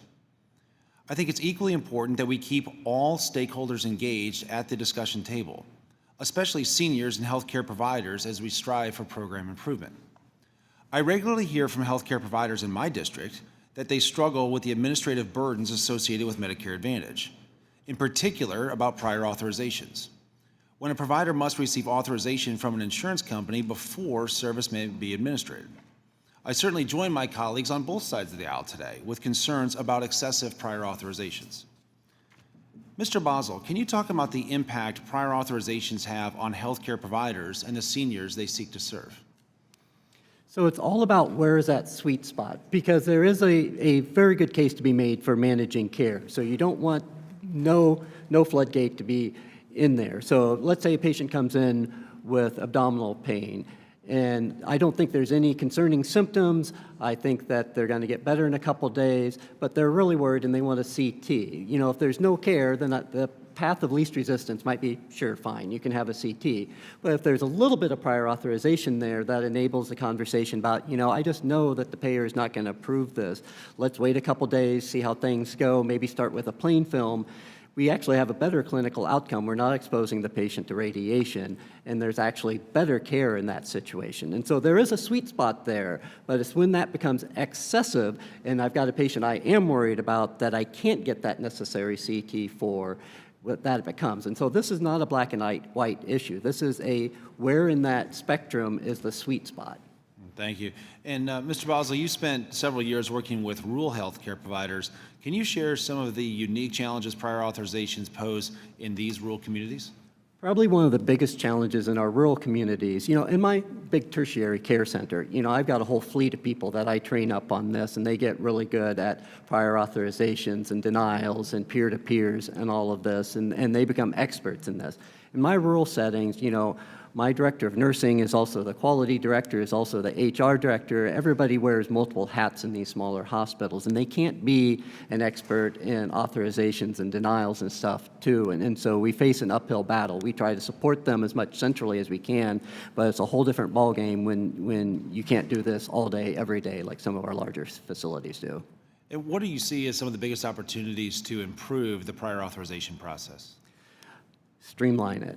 I mean, again, there's tools out there that there's no reason that, you know, 70% of these are getting overturned on denial. They should be able to tell which one of these ahead of time are going to make it through. And if it's a dotting the I or crossing the T things, that should be able to get caught, you know, through some of the technology tools that we have. Thank you, Mr. Basel. And Mr. Chairman, with that, I yield back. Thank you. I now recognize Ms. Chu. It was just less than 3 weeks ago that President Trump and Republicans passed the single largest rollback of health care in our country's history in the big, ugly bill. $500 billion in Medicare cuts, $1.5 trillion in total health care cuts, the largest cut to Medicaid ever, and a $5 trillion deficit increase, all disguised as an effort to root out waste, fraud, and abuse. The result? More than 15 million Americans will lose their health coverage. And some of those people won't lose coverage because they made too much money or no longer qualify. They'll lose it because they missed a paperwork deadline. That's the truth behind Medicaid paperwork requirements. Medicaid is not a cash assistance program, it's health insurance. No one is getting a check in the mail. They're getting a doctor's visit, a prescription filled, or help paying for a nursing home stay. So when Republicans claim they're going after fraud, what they're really doing is kicking people off coverage for failing to navigate red tape and freeing up money to pay for tax cuts for billionaires. And meanwhile, there is real waste, fraud, and abuse happening in Medicare Advantage. We've seen rampant upcoding that is submitting higher reimbursements for codes than the services actually received. We see inflated risk scores of enrollees. We see opaque AI systems denying medically necessary care and a complete lack of transparency. GAO, HHS, OIG, and MedPAC have all raised the alarm bells. So, Dr. Fiedler, I'd like to ask you, can you explain why Medicaid work requirements don't actually detect fraud and how, by contrast, Medicare Advantage is raking in billions in improper payments with virtually no accountability? Why should Congress let multi-billion-dollar insurers game the Medicare system while punishing low-income families who are just trying to stay healthy? So thank you for the question. So no, as you said, Medicaid work requirements are not a policy targeted at fraud. They remove eligibility from some low-income adults, for example, someone who's recently lost their job and is looking for work. And then, as you alluded to, they cause many people who are in compliance with the policy, they're working, they're in school, they have a health condition that would exempt them from the policy, to lose coverage because they can't document that they fall into one of those categories. And so, we know that that does save the government money because now fewer people are insured, but that's at the cost of worsening access to care, financial security, and health outcomes for the people who are now uninsured. On the Medicare Advantage side, we have clear evidence that we're paying Medicare Advantage plans tens of billions of dollars a year that we're not supposed to be paying them under the law. And we also have evidence that those additional payments aren't generating commensurate value for beneficiaries. So I think the trade-offs involved in these two policies are quite different. Now, when Medicare Advantage was first created, Dr. Fiedler, it was sold as a way to give seniors more choices, better coordinated care, and lower costs. But after 2 decades, that promise hasn't held up. Instead of saving money, the federal government is now paying 20% more per beneficiary in MA than in traditional Medicare, to the tune of $84 billion in overpayments this year. So we know that 50% of every additional dollar paid to MA plans actually benefits patients, and that's just 50%. The rest goes towards profit, marketing, and prior authorization systems that increasingly rely on artificial intelligence. We've seen AI tools deny chemotherapy, rehab, and post-acute care, not because the care wasn't medically necessary, but because the algorithm said no. That's why I'm preparing to introduce legislation that would require transparency in how MA plans use AI, ensure that any AI system complies with traditional Medicare coverage standards, and mandate physician review before any adverse determination is issued. It would also direct CMS to audit AI algorithms and evaluate their impact on patient access. Dr. Fiedler, can you talk about the necessity for federal guardrails on these AI technologies? So I think just as there's been a lot of discussion about the need for appropriate oversight of prior authorization generally, I think there's an important need to make sure that that framework extends to AI and the other new technologies that we have coming down the pipeline. In some cases, that'll happen automatically, but in some cases, that's going to require policy action to make sure that happens. Obviously, to the extent that doesn't happen, this sort of, talking about, we had some discussion about striking the balance of good prior auth, but excessive, and avoiding excessive prior auth. And I think we need to strike the same balance with respect to the use of AI. Thank you. I yield back. I now recognize Dr. Murphy. Thank you, Mr. Chairman, and thank you guys for holding this. I think this is an issue really that we have a lot of bipartisan support. I will tell you point blank, I'm a fan of MA plans with a caveat.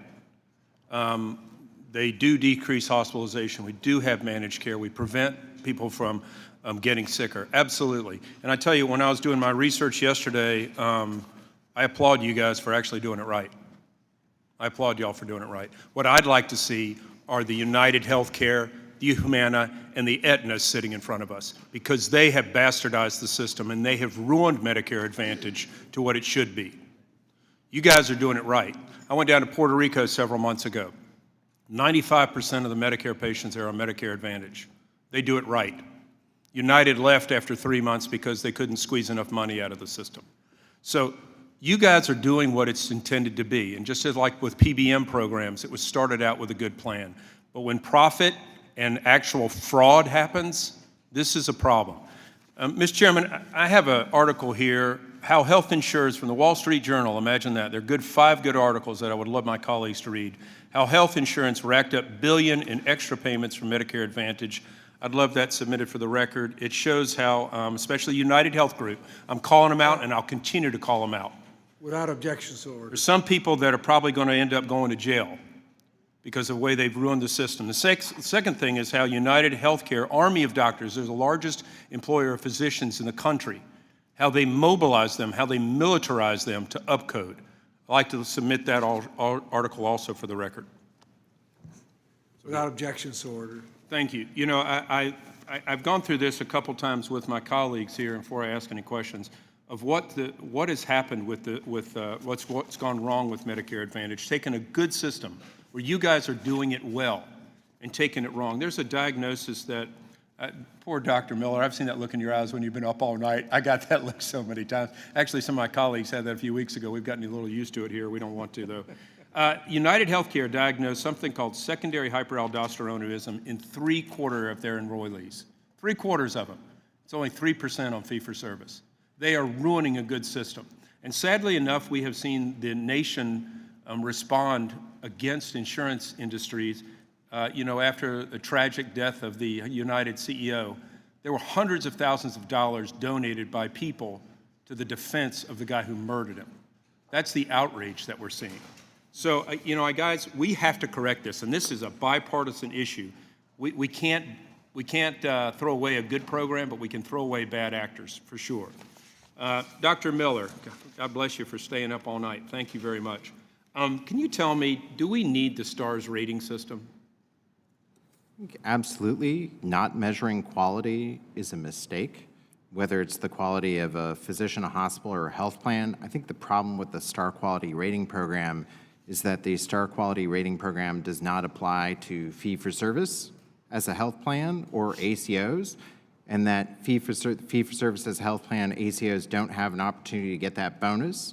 And I think the other problem is that there's no downside. So ideally, the STARS quality rating program would apply to fee-for-service, Medicare, ACOs, and MA, and have upside risk and downside risk, and that's something that Max could help with. Yeah, I agree completely. This is something, when managed care, or rather MA plans came in, especially with United, they would undercut. I couldn't take their patients. I had patients that I've been seeing for years, and all of a sudden they got Joe Namath brought them in, and I can't take them because they don't pay anything, or their denial rate was insane.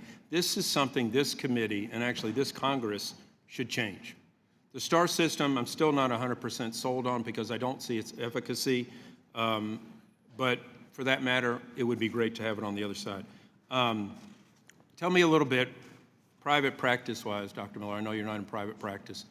How can private practice survive in the world of Medicare Advantage? So private practice and the opportunity for a physician to own and operate their own business and compete is getting crushed. So when you finish medical school residency fellowship, you can go work for a large tax-exempt hospital corporation, you can work for a large university health system, you can work for the VA. It is hard to own and operate your own business. There are legitimate concerns about induced demand in a fee-for-service setting.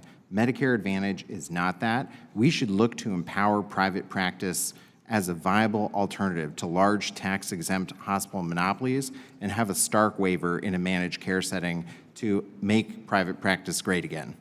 Thank you. I'll just say this, the insurance lobby is the strongest lobby in this town. It has strangled this place, and it is time for Congress to take back what was originally intended for health care and not let the insurance industry strangle this country. Thank you, Mr. Chairman. I'll yield back. I now recognize Mr. Bean. Thank you very much, Mr. Chairman. Good afternoon to you, and good afternoon, Ways and Means Committee, and to our panelists. Welcome. We're glad to have you here. I, like Dr. Murphy from North Carolina, am a big fan of managed care. I was a state legislator for many years in the free state of Florida. We partnered with managed care to get our spending under control, and I think Florida has one of the largest state surpluses in the nation, is because we finally worked to make that happen. But I'm going to be honest with you guys. I am as confused as can be. I was hoping to learn what is the deal with managed care, because we've heard that the quality is high, but yet costs are, we don't know. Is it better than fee-for-service cost-wise or not? What if there was a bill? What if there was a bill that required CMS, hear me out, CMS to release the full data of managed care versus fee for service so we could see once and for all where the savings are and what's happening. I got good news, Ways and Means. I have filed that bill. I call it the apples to apples bill. Let's let CMS release the full data so we can make a full decision of where we need to go. I think healthcare is kicking our financial fanny as a country, and until we get those costs under control, then we're going to struggle with debt. So, first question, here we go, Mrs. Maroney. Some say we're saving money. Some say we're not saving money on managed care. We know there's benefits. So, can you tell me, is Medicaid Advantage delivering a cost-efficient solution for seniors and taxpayers? Absolutely. When you look at the average consumer or beneficiary that enrolls into an MA plan, they're older than 71 years old. The average premium is about $17 for those individuals. However, for our program, most of those individuals have a zero premium plan.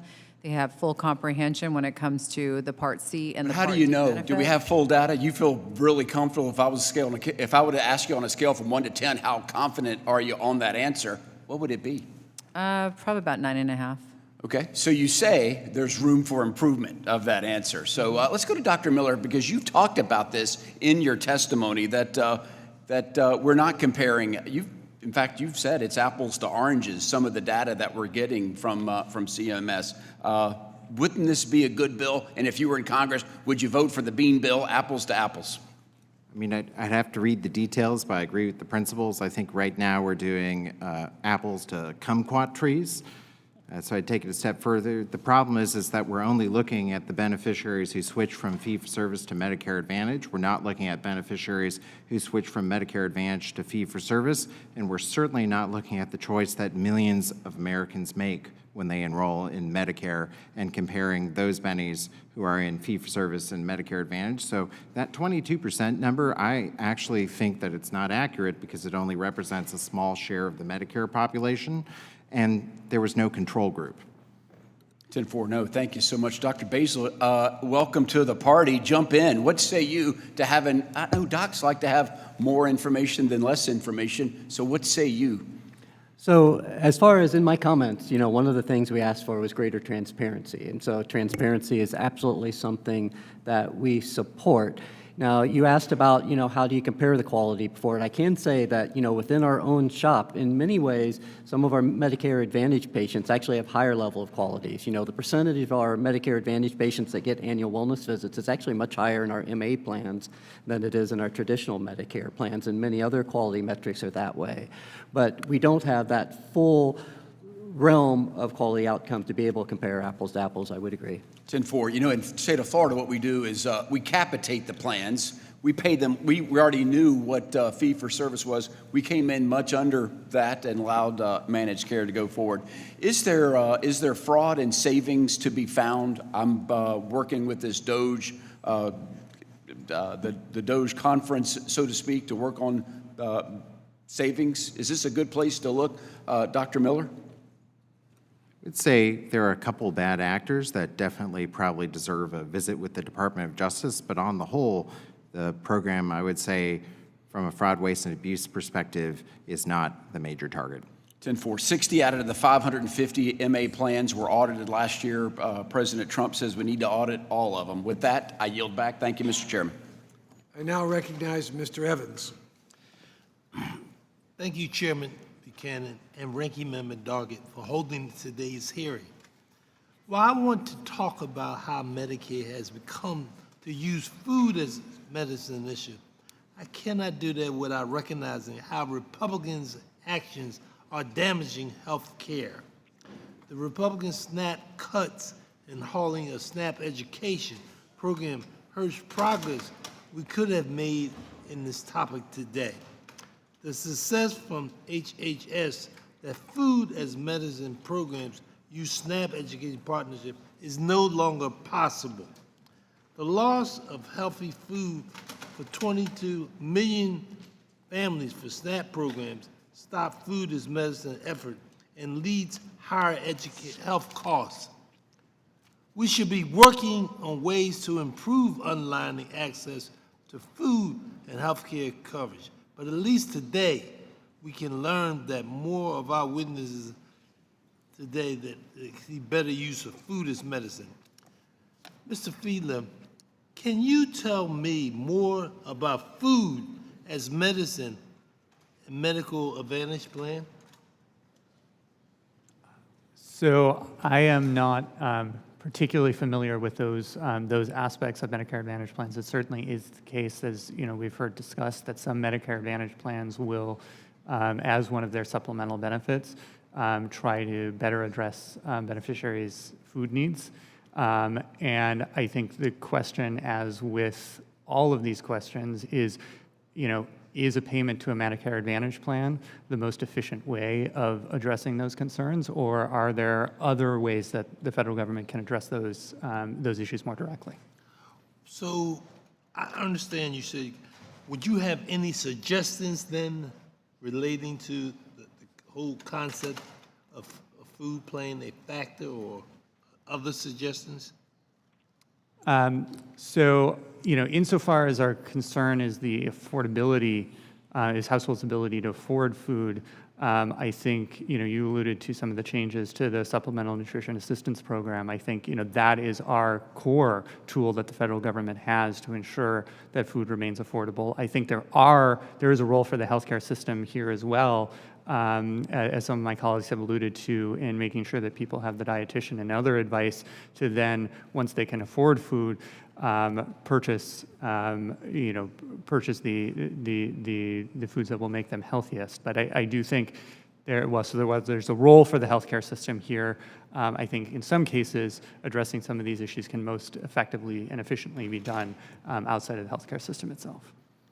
I'd like to thank you, Mr. Chairman. I now recognize Mr. Hearn. Thank you, Mr. Chairman. Much has been talked about with the supplemental benefits of MA plans. In fact, about 99% of all the MA plans offer at least one supplemental benefit. And over the last several years, the MA program has endured significant funding reductions as a result of the Biden administration policy changes. Unfortunately, due to the past administration's heavy-handed actions towards MA, it is becoming harder for MA plans to offer a wide array of supplemental benefits for our seniors. Dr. Jain, can you explain how this rulemaking in the past 4 years around Medicare Advantage has affected the supplemental benefit offers to seniors? And can you tell us how plans are adjusting or working on this so that they can continue to offer these attractive benefits to seniors? Sure. I would say there's been two different categories of changes that have been implemented in the program as it relates to rulemaking. So the first has really been risk adjustment and the implementation of the V28 risk model, which effectively has been a revenue haircut to the industry. And when the industry gets less revenue, we're able to offer less benefits. That's how the Medicare bid system actually works. So while V28 definitely addressed some of the types of coding abnormalities that have been discussed at this hearing, it certainly also reflected a cut in revenue to the industry, which translated into less generous benefits last year, will continue this year, and will also continue next year. The second area where CMS made changes was on the star ratings and the methodologies used to actually calculate the cut points for star ratings. And what we've seen is there's been a decline in the number of 4+ star rated plans across the industry.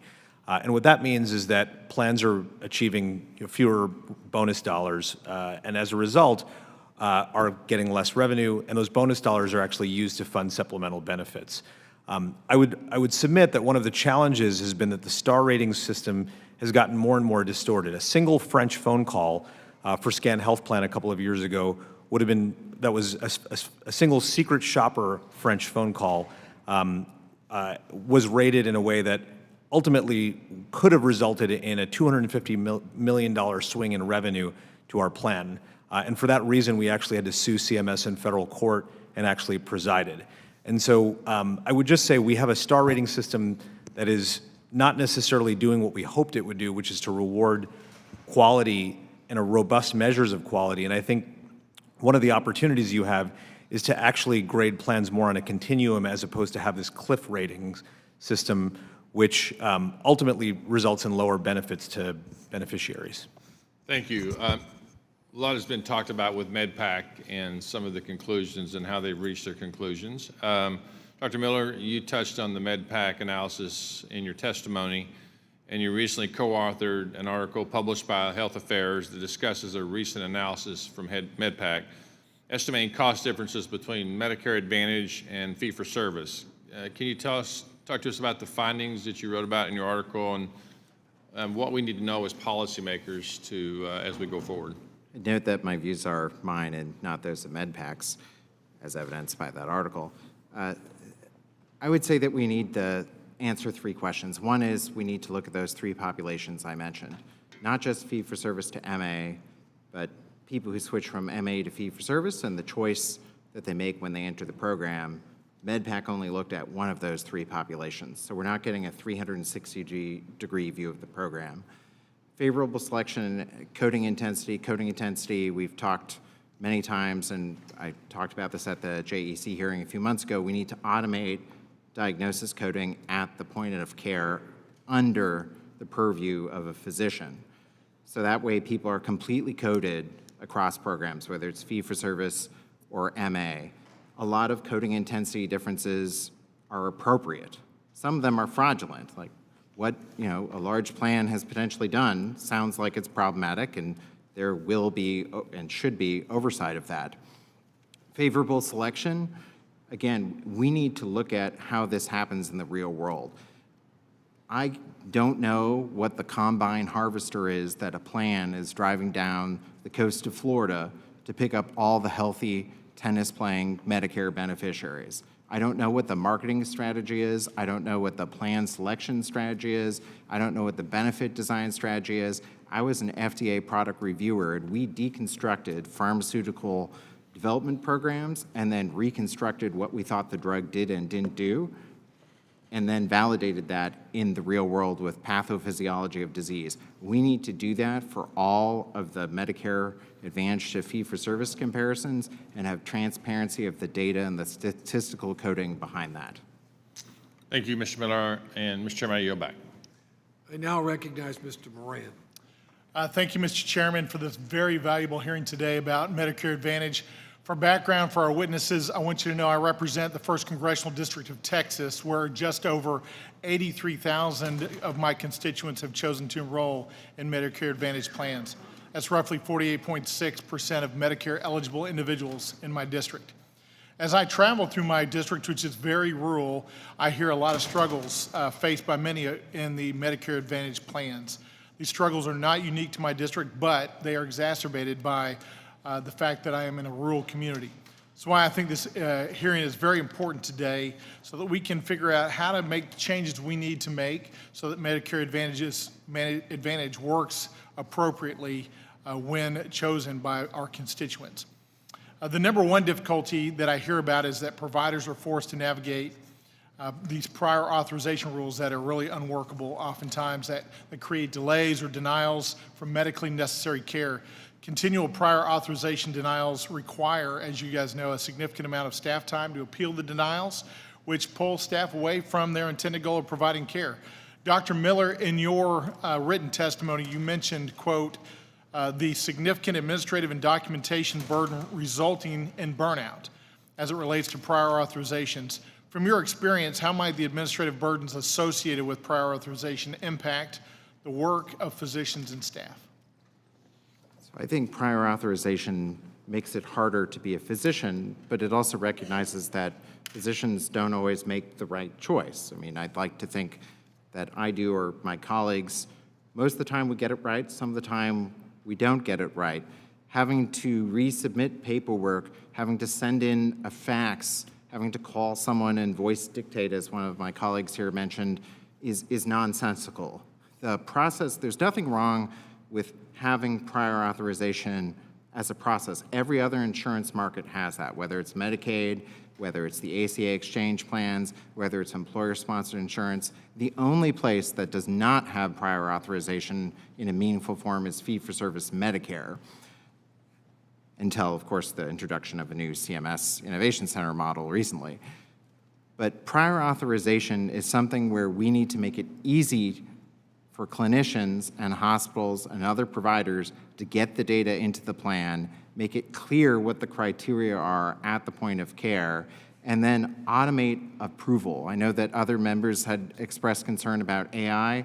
We should use AI to make the process more efficient. If I can automate prior approval for a drug, a surgery, an imaging study, that is a win, and we need to make that the default. Dr.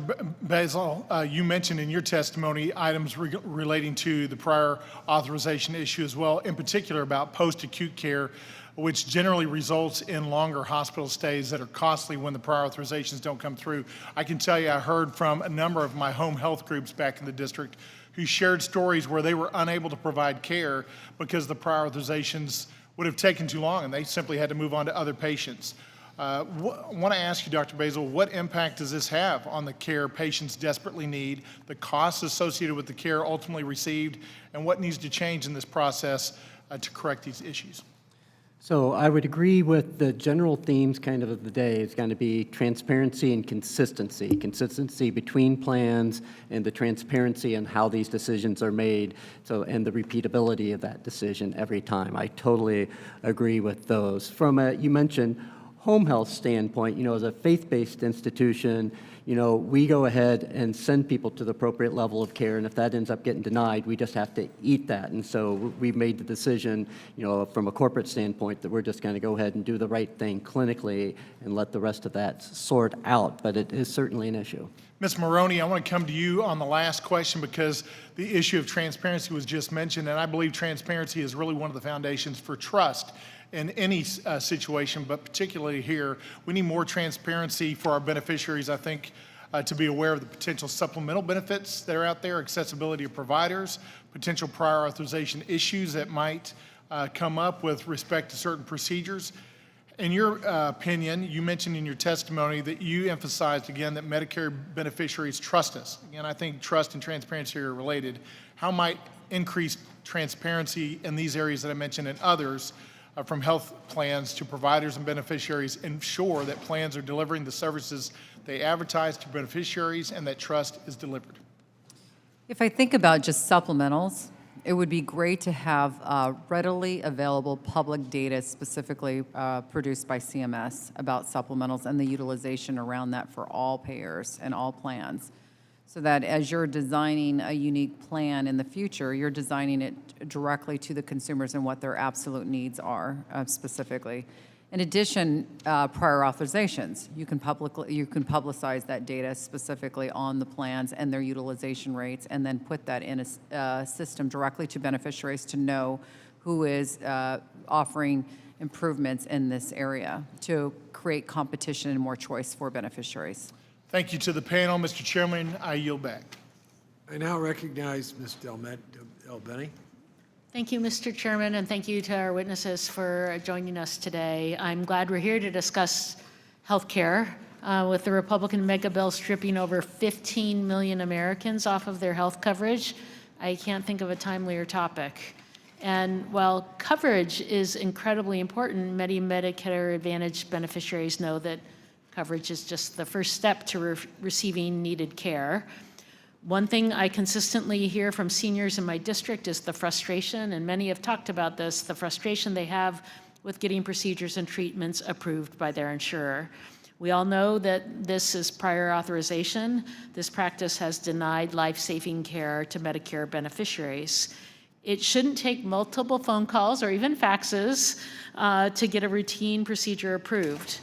The Trump administration recently announced a voluntary agreement it reached with the health insurance plans to alleviate some of the problems with prior authorization. However, 4 days later, CMS announced a plan to increase the use of prior authorization in traditional Medicare. And who is allowed to contract with CMS to review prior authorization claims? The Medicare Advantage plans. So, this is a case of one step forward and two step back.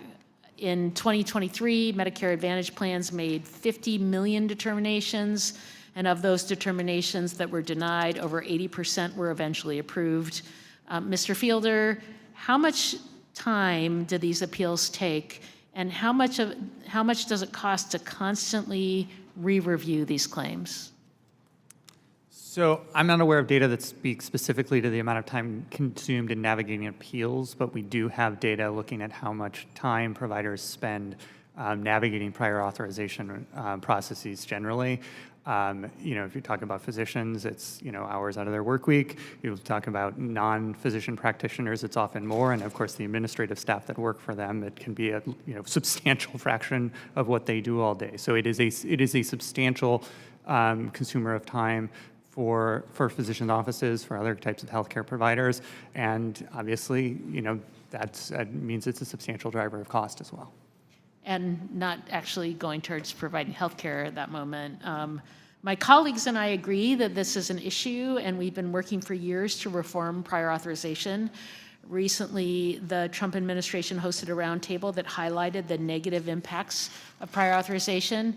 And after years of effort to reform prior authorization, it seemed like we were all on the same page. However, just days after the administration's roundtable, CMS announced their new WISER model, which contracts with private companies, including Medicare Advantage plans, to increase the utilization of prior authorization in traditional Medicare. This model is running in 6 states, including in my home state of Washington. To make matters worse, CMS has indicated that model participants will be compensated based on a share of averted expenditures. This approach appears to reward participants based on the volume or cost of care they prevent from being delivered or paid, once again creating this perverse incentive to deny care in order to make a profit. Mr. Fiedler, with all that we know about the abuses of prior authorization, is it a good idea to implement this tactic in traditional Medicare?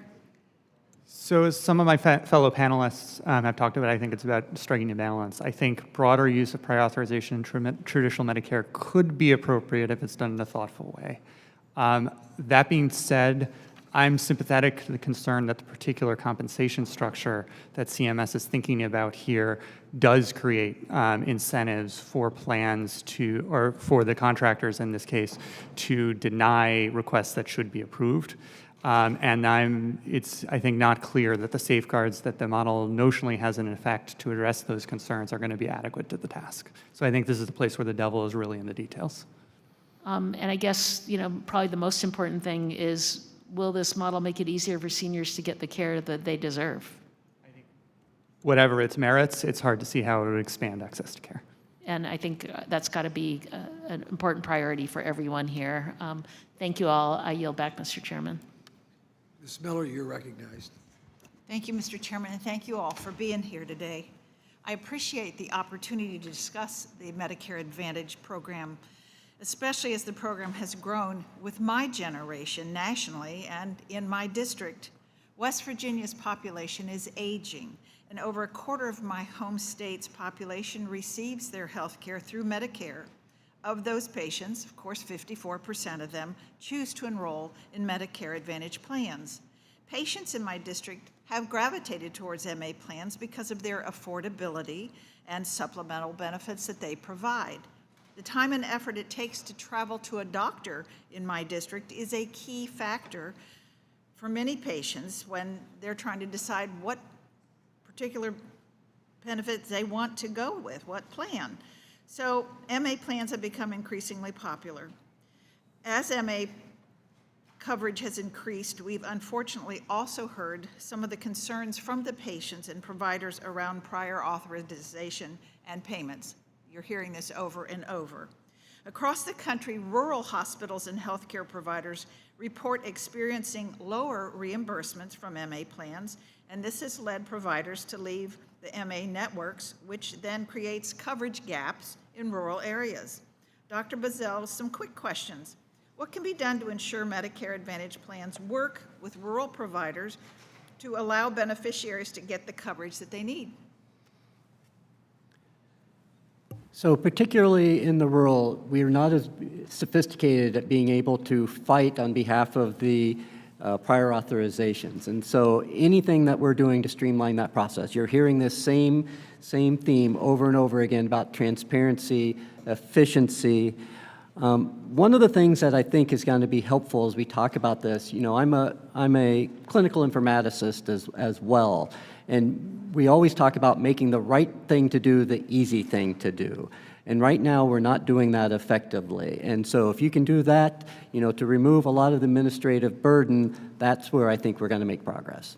My second question is really how can we make rural areas more in line with urban areas in terms of access and value?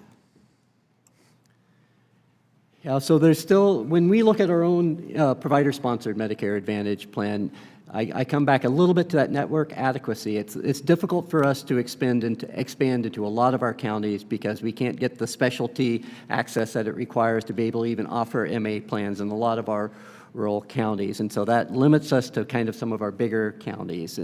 And so I think there's some telemedicine improvements that have helped with that, being allowances of telemedicine to account for network adequacy, but I think they probably need to go a little bit further because that's still probably the primary item that's preventing us from expanding into some of our rural counties. I've also noticed some of the doctors with certain specialties are now coming to rural hospitals, say one day a month or one day every other week, and I think that helps. Dr. Miller, I've heard concerns from rural providers about the prior authorization process when working with Medicare Advantage. Rural providers are less likely to have resources for dedicated teams to handle their authorization requests and denials. The paperwork associated with prior authorization takes time away from patient care. Can you walk me through the process for a referral for a patient who is covered by Medicare Advantage versus the traditional Medicare? And what are the staff resources required for those two types of admissions? And how can we streamline that? I'd say it depends upon the plan, it depends upon the service, whether you're talking it's elective surgery, an MRI imaging study, or whatever it is. I actually did part of my training in Cooperstown, New York, a village of 1,400 people in upstate New York at a small 228-bed hospital. So I would say that the main issue is that the administrative friction takes time, and that administrative friction, when unnecessary, takes time from patient care. And that's why I think one of the things that we all have mentioned here is that eliminating those steps of human-driven data submission, human-driven diagnosis coding, like have the clinician drive the data to the plan, but have it be easy. Like I'm sitting next to an informaticist, have it be one click. So a lot of those friction steps in prior authorization is the actual process as opposed to the plan oversight, if that makes sense. I think so. Thank you. I yield back my time. Ms. Van Dyne, you're recognized. Thank you very much, Mr. Chairman. The Medicare Advantage program provides millions of seniors with greater choices, added benefits, and coordinated care. Yet, it's also important to recognize that both its value and the areas where reform is needed. With that growth comes the responsibility to ensure the program is working as intended for both patients and for providers. That includes addressing delays caused by prior authorization and reducing the regulatory burden on those delivering care. I was glad to support Mr. Kelly's Improving Seniors' Timely Access to Care Act of 2025, a common sense bipartisan effort to modernize the prior authorization process. This bill cuts through red tape, streamlines approvals, and ensures that providers can stay focused on what truly matters, which is caring for their patients. Unfortunately, some providers have been forced to take to social media to share the real-world consequences of our broken system, including heartbreaking stories of patients who have been lying on the table waiting for authorization. And it's not just the patients and the providers, but it's also the families who are left bearing the emotional and the logistical burden of these delays. And that's especially true at the end of life, which is why we should be cautious about the charges to end-of-life care, ensuring that we don't add more red tape or uncertainty for families already facing incredibly difficult moments. And Mr. Chairman, I ask unanimous consent to enter into the record the following article by Hospice News titled Timely Access to Hospice Care, a National Imperative. Without objection. Thank you, Mr. Chair. Ms. Maroney, when a patient suffers a major stroke or a traumatic brain injury, getting the right care at the right time is critical, and too often patient care is delayed due to prior authorization processes, and the patient sits for days in a hospital instead of following a doctor's recommendation to transfer to a specialized setting. In your opinion, is this the best way to care for patients in recovery? Absolutely not, in the sense of if they're being delayed, if a physician is, how should I say this? If the physician is directing care, then that patient should absolutely receive that care. I actually don't see that happen, specifically where there's a delay in care when somebody's sitting in a hospital, et cetera. It's usually on continuity of care or transition of care or post-care. So when they're being released to the hospital, we're very proactive on trying to make sure what's their plan. Do they live alone? Do they need to be in a skilled nursing facility? And is that skilled nursing facility at a high rate, like when it comes to star ratings or quality type measures? And then at that point, when they're getting in the home, do they have food? Do they have other things that are accessible and available to them? That also starts in that process, and I know I've talked about the prior auth for us being less than 2%. We look at that continuity of care end to end, all the way from the pre-service all the way to the post-service when it comes to actual care, so that they are having mobility and independence when they're outside of a hospital setting. So are you aware of any timelines that Medicare Advantage plans must follow regarding how quickly they must approve prior authorization decisions? I do read about it, and I see it, and I hear it in the environment. We'll hear this from other organizations about the delay specifically. That just is not an experience with our company as a result of it. All right, Dr. Miller, I appreciate Imogene Bassett, right? In Cooperstown. My dad did his internship and his residency. We lived in Cooperstown. Unless you've suffered through some of their winters and gotten the benefit of their summers, it's a beautiful place. So I'm glad you mentioned that. Brought back fond memories. I want to follow up on my previous question as a practicing hospitalist. When a patient's care is delayed due to prior authorization processes, is it fair to say that it's not just the patient who is impacted, but it's also another patient who may need hospital care and can't access it? Yeah, and it also impacts the doctor too, right? Because you're trying to make an excuse for why someone hasn't gone to a skilled nursing facility or an inpatient rehabilitation facility, and they're sitting there in the hospital, and you're saying, yeah, I'm sorry, I'm waiting for the plan. Now, the flip side of that is, ironically, sometimes that extra day or two in the hospital with physical therapy and occupational therapy might actually get that patient to a better place. So that patient who we needed to send to subacute rehab might actually be able to go home with home physical therapy. So I'd say it's good, but it's also bad. Okay. Dr. Basil, following up the question that I had asked to Ms. Maroney, have you seen any of those examples where people are waiting? So you brought up the stroke example. That's a great one where we've seen considerable pressure, on stroke patient that has considerable rehab needs and really needs to go to an inpatient rehab level of stay, that it is really difficult to get that approved in MA plans. And most of the time they get downgraded to skilled nursing level of care, which is a step down in intensity from inpatient rehab. And so I'd say that's a pretty consistent theme that we do see, is that type of down regulation of where we can send them versus where the physician thinks is best. All right, I appreciate that. I've run out of time. Thank you, and I yield back. Mr. Davis, you're recognized. Thank you, Mr. Chairman. Chairman Buchanan, Ranking Member Doggett, Chairman Schweikert, Ranking Member Sewell. Let me thank all of you for holding this hearing on Medicare Advantage, and I certainly want to thank all of the witnesses who have been with us for a long period of time. Medicare Parts A and B and Medicare Advantage Part C are two distinct ways to receive Medicare benefits. The former is a federal program offering basic hospital and medical coverage, while the latter is Medicare Advantage plans offered by private companies and often include some additional benefits. Unfortunately, this hearing is not discussing the dastardly acts that Republicans have done with their big ugly bill, H.R. 1, that impacts and demises the American middle class and low-income people's health insurance coverage. It became law on July 4th, 2025.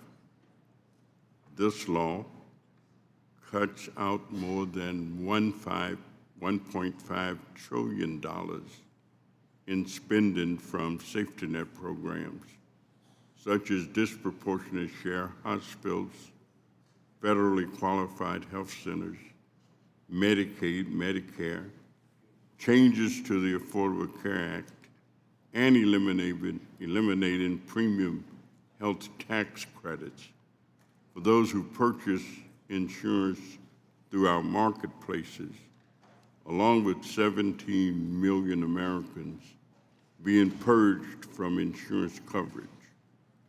Also, our seniors who are in nursing homes and long-term care facilities are negatively affected by this law as well. In my state of Illinois, these cuts affect 35.4% of all children, 40% of moms giving birth and their newborn babies, 40% of working-age adults with disabilities, 69% of people living in nursing homes, 18% of Medicare beneficiaries, and 15.6% of adults aged 19 to 64. So while today's hearing had the potential to produce fruitful discussion on how best to improve Medicare Advantage, I can't help but point out the hypocrisy of this hearing as it comes on the heels of my Republican colleagues' ongoing effort to slash $1.5 billion in Medicaid and the Affordable Care Act marketplace plans just to support the enactment of tax cuts for the ultra-rich. Dr. Fiedler, as an economist, could you share your thoughts on how these cuts will impact the American economy as it increases medical debt and insurance companies' premiums get raised? So we have very good research on what happens when people become uninsured and what does that mean for their financial lives. And when someone's on Medicaid, they're basically completely protected against the risk of catastrophic medical expenses. And when they're uninsured, thankfully most people in any particular year won't have a major medical event and end up in the hospital, but some of them will. And when that happens and you're uninsured, that is a financially ruinous outcome for you. And so what we see is negative effects on people's credit scores and ability to get a mortgage, get a credit card. We also see effects on eviction, and other financial and economic outcomes are worse when people are uninsured. Thank you, Mr. Chairman. And I believe that even when we improve, and if we do improve Medicare Advantage, it will take years to try and make up for the damage that is being done to our healthcare delivery system now. Thank you very much, and I yield back. Mr. Fitzpatrick, you're recognized. Thank you, Mr. Chairman. Thank you to our witnesses for being here today. In my home state of Pennsylvania, year after year, more seniors are choosing to enroll in Medicare Advantage plans, with approximately 54% of seniors on Medicare now enrolled in Medicaid Advantage plans. These plans have been proven to be significant cost savings for our seniors. Just in my home state of Pennsylvania, MA beneficiaries spend approximately 37% less than Medicare fee-for-service annually, with an average of over $3,000 in savings on out-of-pocket costs and premiums. There's also health outcomes that should be highlighted. 70% fewer hospital readmissions for MA beneficiaries relative to the traditional population, and lower rates of unnecessary medication usage. There is nothing more important than ensuring our seniors have access to affordable and high-quality care. First question for Ms. Maroney. Can you speak to how Alignment Health coordinates with physicians and care teams to ensure the highest quality of care is provided to your beneficiaries? And can you address how offering special needs plans, including benefits such as meal plans, has impacted patient care? Thank you for that question. The whole team has to be involved. The physician, we actually have critical intervention teams specifically for your higher risk patients, as well as people that are just aging into Medicare or into the program specifically as they're starting out. So depending on the age and stage of or the diagnosis of that individual is a development of a care plan that is specific to that individual consumer or beneficiary, as well as making sure that the physicians, starting with the primary care and or if there's an interdisciplinary team as a whole, is integrated in that plan. So it's putting a very proactive, integrated approach to care, no matter where they are in their age or stage, specifically, or diagnosis, to address that. Our ADK, our admits per thousand, are sitting at 149 ADK in comparison to over 200 plus when you look at the basic fee-for-service program.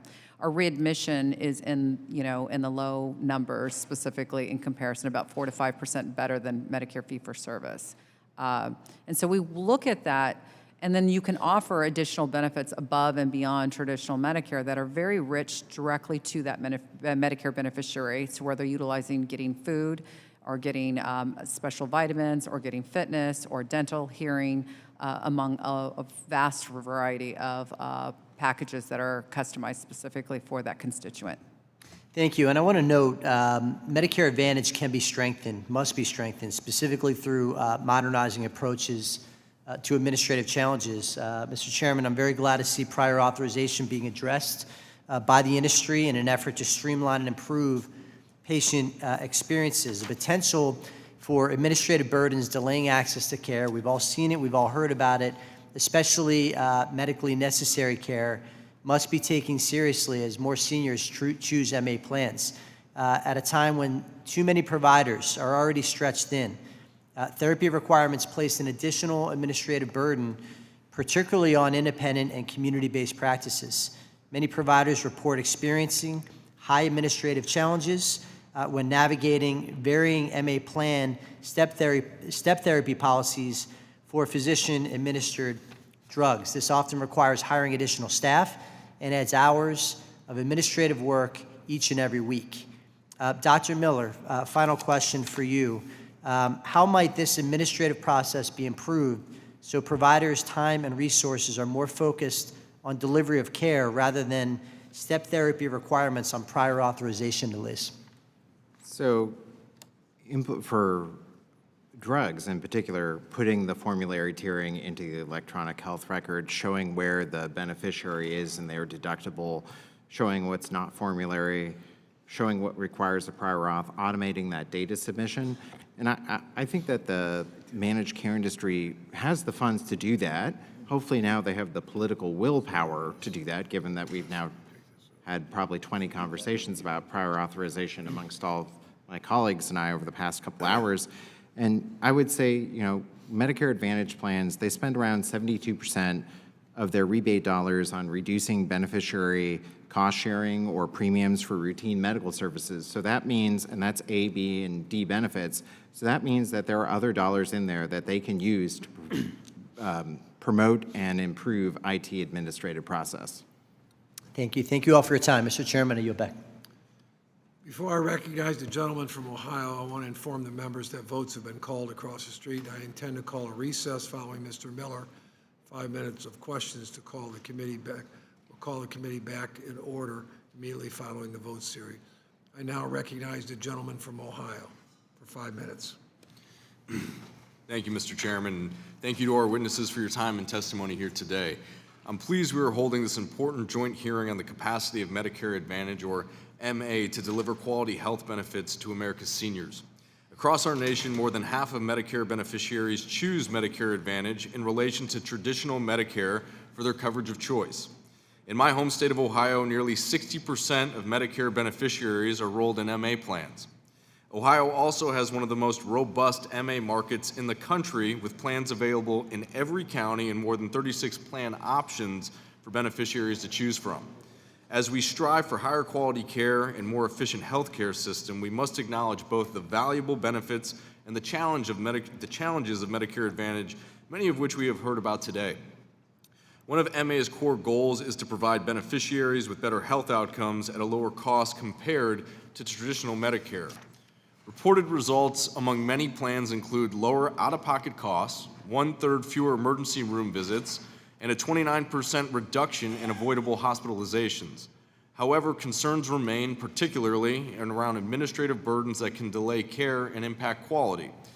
Bon Secours Mercy Health of Ohio reports higher denial rates, almost twice as longer provider reimbursements, and increased administrative burdens. One of the concerns that impacts my district is prior authorization, and last year, Cleveland Clinic alone spent $25 million to manage such requirements. I am heartened, however, by CMS collaborative efforts and will closely with my colleagues deliver to support prior authorization reform to enhance healthcare efficiency. It's my hope that through this hearing we can build upon MA contributions and strengthen care for patients and viability for the healthcare system. Dr. Miller, in your testimony, you echoed concerns raised by Dr. Basil regarding prior authorization and its impact on Medicare Advantage patients and healthcare providers, which focuses on process improvement and reducing burden for physicians, hospitals, and other healthcare providers. What recommendations do you have regarding prior authorization or other administrative burdens to enhance the quality and efficiency of care? Say make it easy for clinicians and health systems to get the data to the plan. So don't, all these unnecessary steps, a fax machine, I mean, I haven't seen a fax machine in someone's home for 20 plus years. And the idea, you know, I had a prior authorization and I had to make a phone call, like me as the patient. It's sort of ridiculous. So the health plan industry can adopt sort of basic IT processes that the auto insurance industry has for, say, car repair, that the life insurance industry does, that, you know, warranty claims for cars, like all of those basic IT operational processes. Someone in these businesses needs to sit down, map out the steps, and solve the problem, so that way we're not sitting here complaining about it. Because it's okay that it exists as a process, but the friction in that process needs to be addressed, and it can be addressed.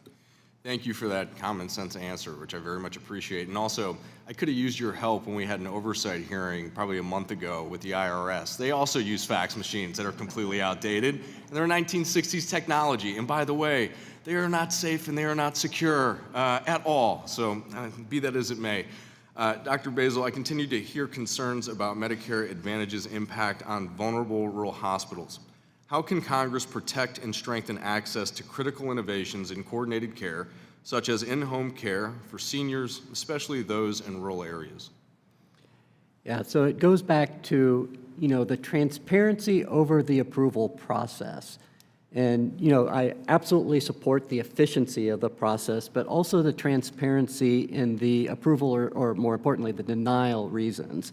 You know, you ask one day, you might get a different answer than you asked the next day. You talk to one medical director, you're going to get a different answer from a different medical director at the same plan without knowing why that decision was made. And so certainly the efficiency is one aspect of that, but the transparency of how those decisions are made.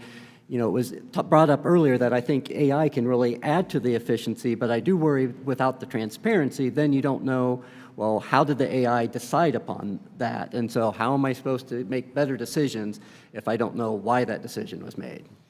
I really appreciate that. With the strides in technology that we're seeing, you know, maybe we're there yet, maybe we're not there, but it's my hope that we can get there that day to where you can achieve and we can get that transparency across the board so people know that they're not being taken advantage of one way or the other. Thank you very much to our witnesses. Thank you, Mr. Chairman. I yield back. Thank you, Mr. Miller.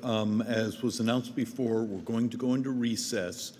We still have a couple of us to ask questions. This has actually been a wonderful panel. We shall return. This is Congress. So we'll be back shortly.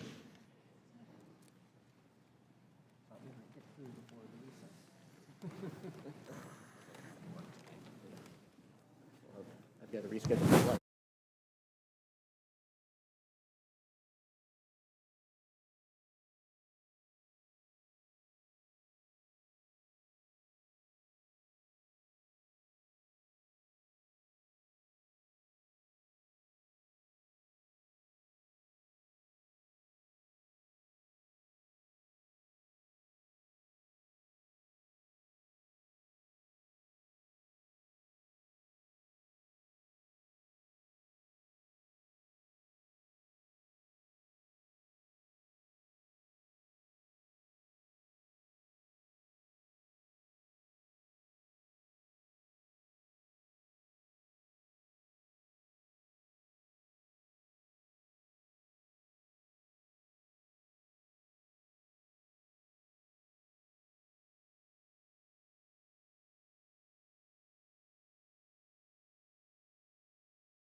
hello. Oh, there we go. Whoa. Hello. Okay, thank you so much, everybody, for sticking around. We appreciate all the time that you put in here today. This is not easy to follow for those of us that are not as immersed in the details as all of you are. And I want to just try and ask some basic, simple questions to just understand some basic things. So for each of you, and I'll start with you, Ms. Maroney, but I'll go through all of you. Do you think that Medicare Advantage is good the way it is, or does it need to be fixed a little bit? And you don't have to give me the answer how to fix it if you want to fix it, but just, do you think it's good the way it is, or do you think it needs to be fixed? I think everything deserves improvement. Okay, so you think needs to be fixed. Dr. Miller? Oil change and tire rotation. Okay. So you think it needs to be fixed also? A tune-up would be wonderful. What's that? A tune-up would be wonderful. A tune-up, okay. Dr. Jane? I think it's a great chassis, but I think it needs a rebuild. Okay, and Dr. Fiedler? I think it needs fundamental reform to its payment systems. And You want to see an engine rebuild of the whole thing? Okay, since we're all automotive mechanics now, okay. And, okay, so the problems that we've been highlighted to us are there's three main ones. One is this MedPAC report that says it's 20% more expensive than Medicare is. Number two is that there's a problem with upcoding. And number three is that there's a problem with prior authorization. So, Ms. Maroney, and I'll go through each one of you, do you think that there's a problem that this costs too much in Medicare Advantage as opposed to what they envisioned? I actually do not. Okay. Dr. Miller, do you think it's cost more than it's supposed to? I don't think we have answered and asked the right question to answer that. Dr. Basil, what do you think? I would agree with him. I do not Dr. Jane? I think we need to restructure more towards investing in prevention, primary care, chronic disease management, and away from taking care of people when they're sick. So, And that would cost less if we did that too, but do you think it costs too much the way it is now? I think we could make it all cost less if we reoriented the way. Dr. Fiedler, what do you say? I think the program costs much more than law intends, and that we're not getting value for that in exchange. Okay, very good. Ms. Maroney, do you think there's a problem with upcoding in the Medicare Advantage plan right now? Not with all, but definitely with some. Half? Are you talking about in terms of beneficiary size, or are you talking about just I'm talking about the organizations out of the 500? When you compare Medicare to Medicare Advantage, there's like 15% more of the people, or 20% more of the people with diabetes get diagnosed with retina cataract. So it's like some unusual outliers in the numbers in upcoding with Medicare Advantage. Yeah, I would say that it's less than 20%. Okay, Dr. Miller, upcoding is a problem or not? I'd say it's a problem with several health plans, not the entire industry. Dr. Basil? I agree. It's a zero-sum game. It gets renormalized back to an average risk score of 1.0. So there's some that are on the I higher. don't understand that. So do you think yes, there's a problem with upcoding, or you don't? Less than half. Okay.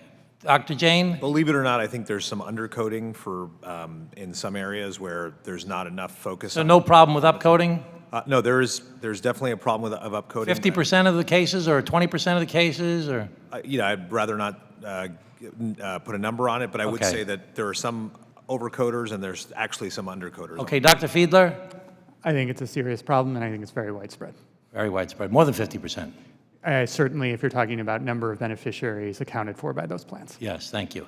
Okay, and how about prior authorization? Do we think that's it's overdone right now, that there's too much hassle given for prior authorization?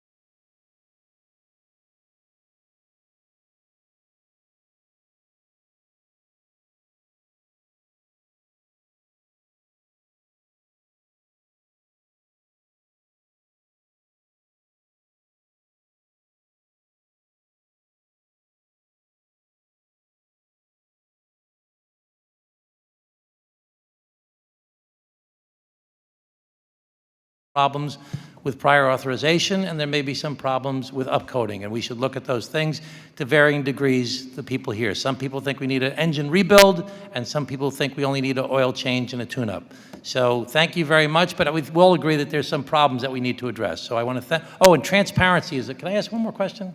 Go ahead. Is transparency, I don't know how anybody could be against transparency unless, well, there's one issue that's going on right now that people are concerned about transparency. Somehow I knew you'd go that way. but could we use with some more transparency with Medicare Advantage? Ms. Maroney? Absolutely. Dr. Miller? Yes, and with analysis of it too. Transparency and analysis. Absolutely, in all aspects. Dr. Jane? I would say there needs to be greater transparency at the point of sale, and that I think there also needs to be greater transparency in utilization management. Very good. And Dr. Fiedler? Yes, we just shouldn't think that transparency on its own is going to solve these problems. Right, I would agree with that. Well, listen, I think we're all kind of generally in agreement, and if we could all stop fighting with each other and yelling at each other, we could find some common ground to actually make Medicare Advantage more effective, less expensive, and better for the patients and the Mr. Swazi, consumer. this is the moment I'm going to yell at you. I love the automobile analogies, though. Yes, thank you so much. Appreciate Thank it. you, Mr. Swazi. Ms. Miller. Ms. Moore. Thank you. Good reminder to get the car in this weekend. I appreciate that. Dr. Miller, there have been concerns that you actually just all of you answered lots of questions, a lot of questions that they got to answer. I'm going to ask just two individual ones. Love some context on it, but it's in relation to what we just heard. Concerns about upcoding. Right, so let's dig into that a little bit. Concerns that upcoding in-home risk assessments is increasing the cost of Medicare Advantage. So a specific example for the taxpayer. So the cost is going up.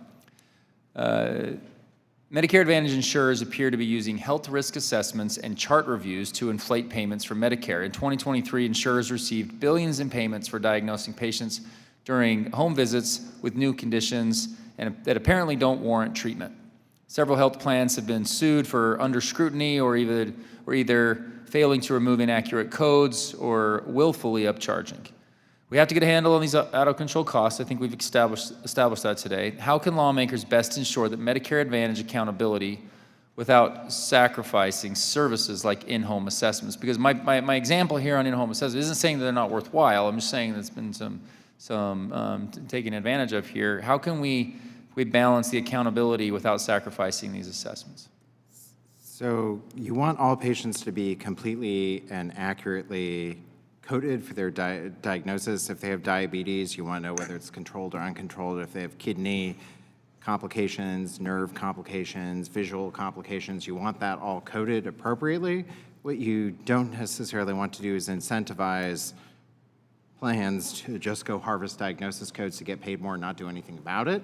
So the way to do that is to integrate diagnosis coding into routine clinical practice, and we could do that by having it be a component of electronic health records. So instead of me as the physician selecting that the patient I've admitted to the hospital has X or Y or Z diagnosis or some coder going after me to tell me to do that, have the software automatically code that, because and then have the physician make a decision as to whether it's appropriate or not at the point of care, and then that gets onto claims for fee-for-service and Medicare Advantage beneficiaries.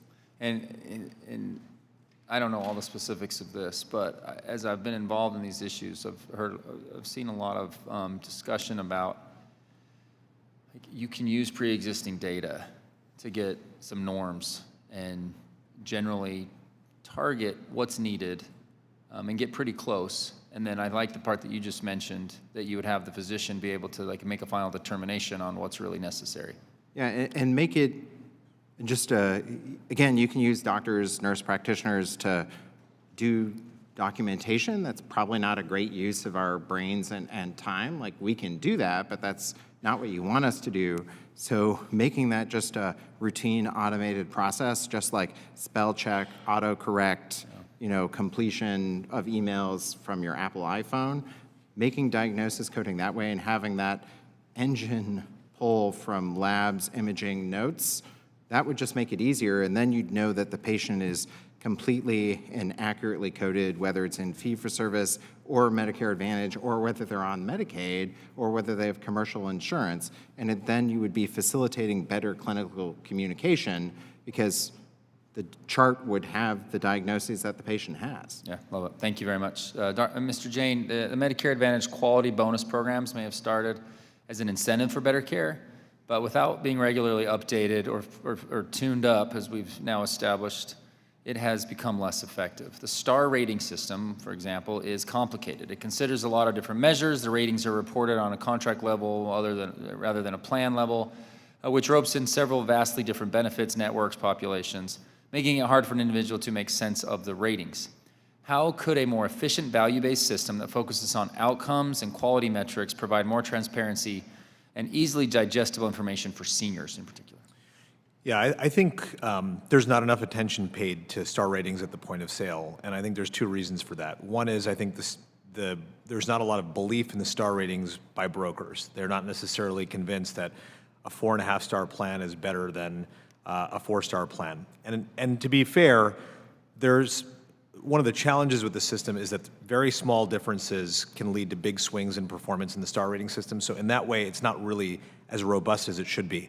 Am I confident that a 4.5-star plan is better than a 3-star plan? I am. But am I confident that a 4.5-star plan is meaningfully better than a 4-star plan? I'm not.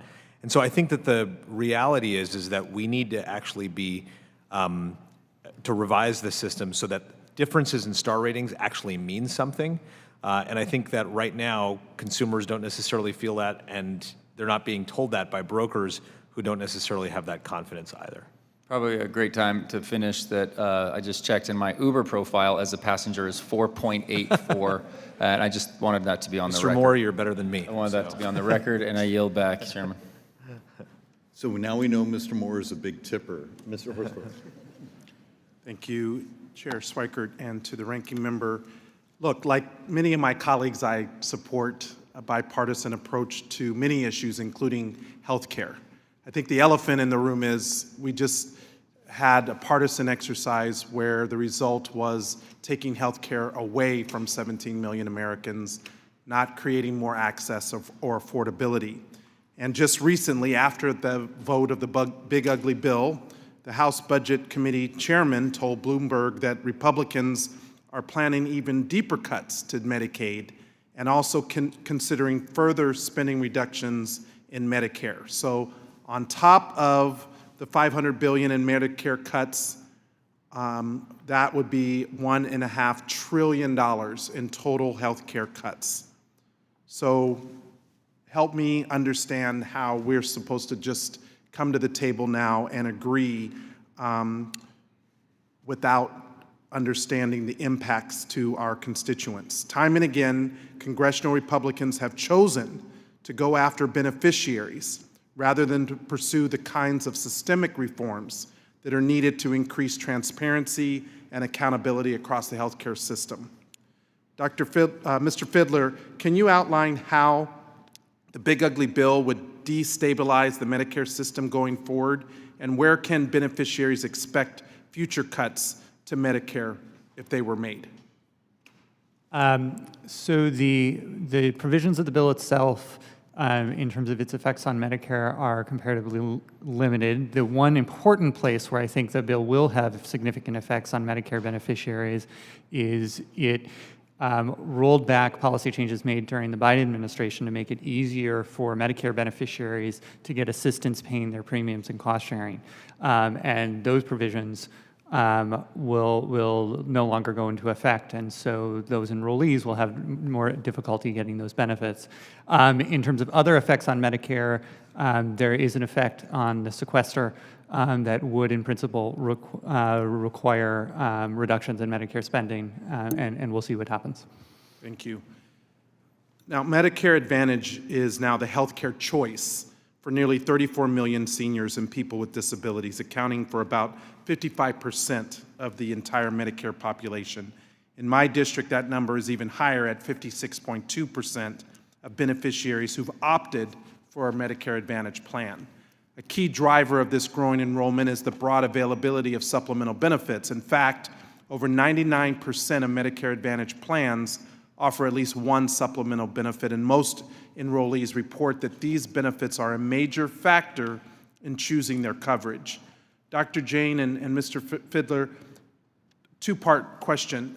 Can you speak to how the supplemental benefits available through Medicare Advantage, benefits not currently offered by traditional Medicare, help particularly low-income patients manage out-of-pocket cost?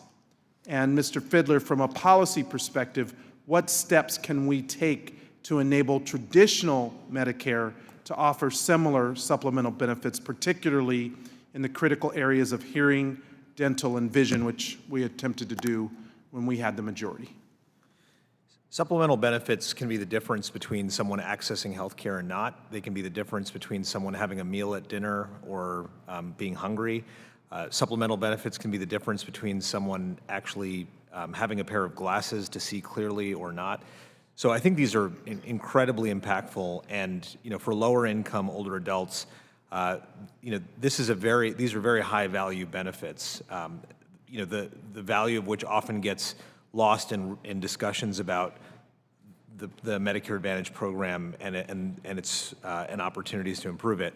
I will say that there does need to be more transparency around utilization rates, because some of our competitors will make benefits available, but then put them far out of reach for the members. And so they have sales value at the point of care, but then many people at the point of sale, but at the point of actually needing a service, they aren't there. And so there's really an opportunity for, I think, CMS to take a more forceful posture in terms of regulating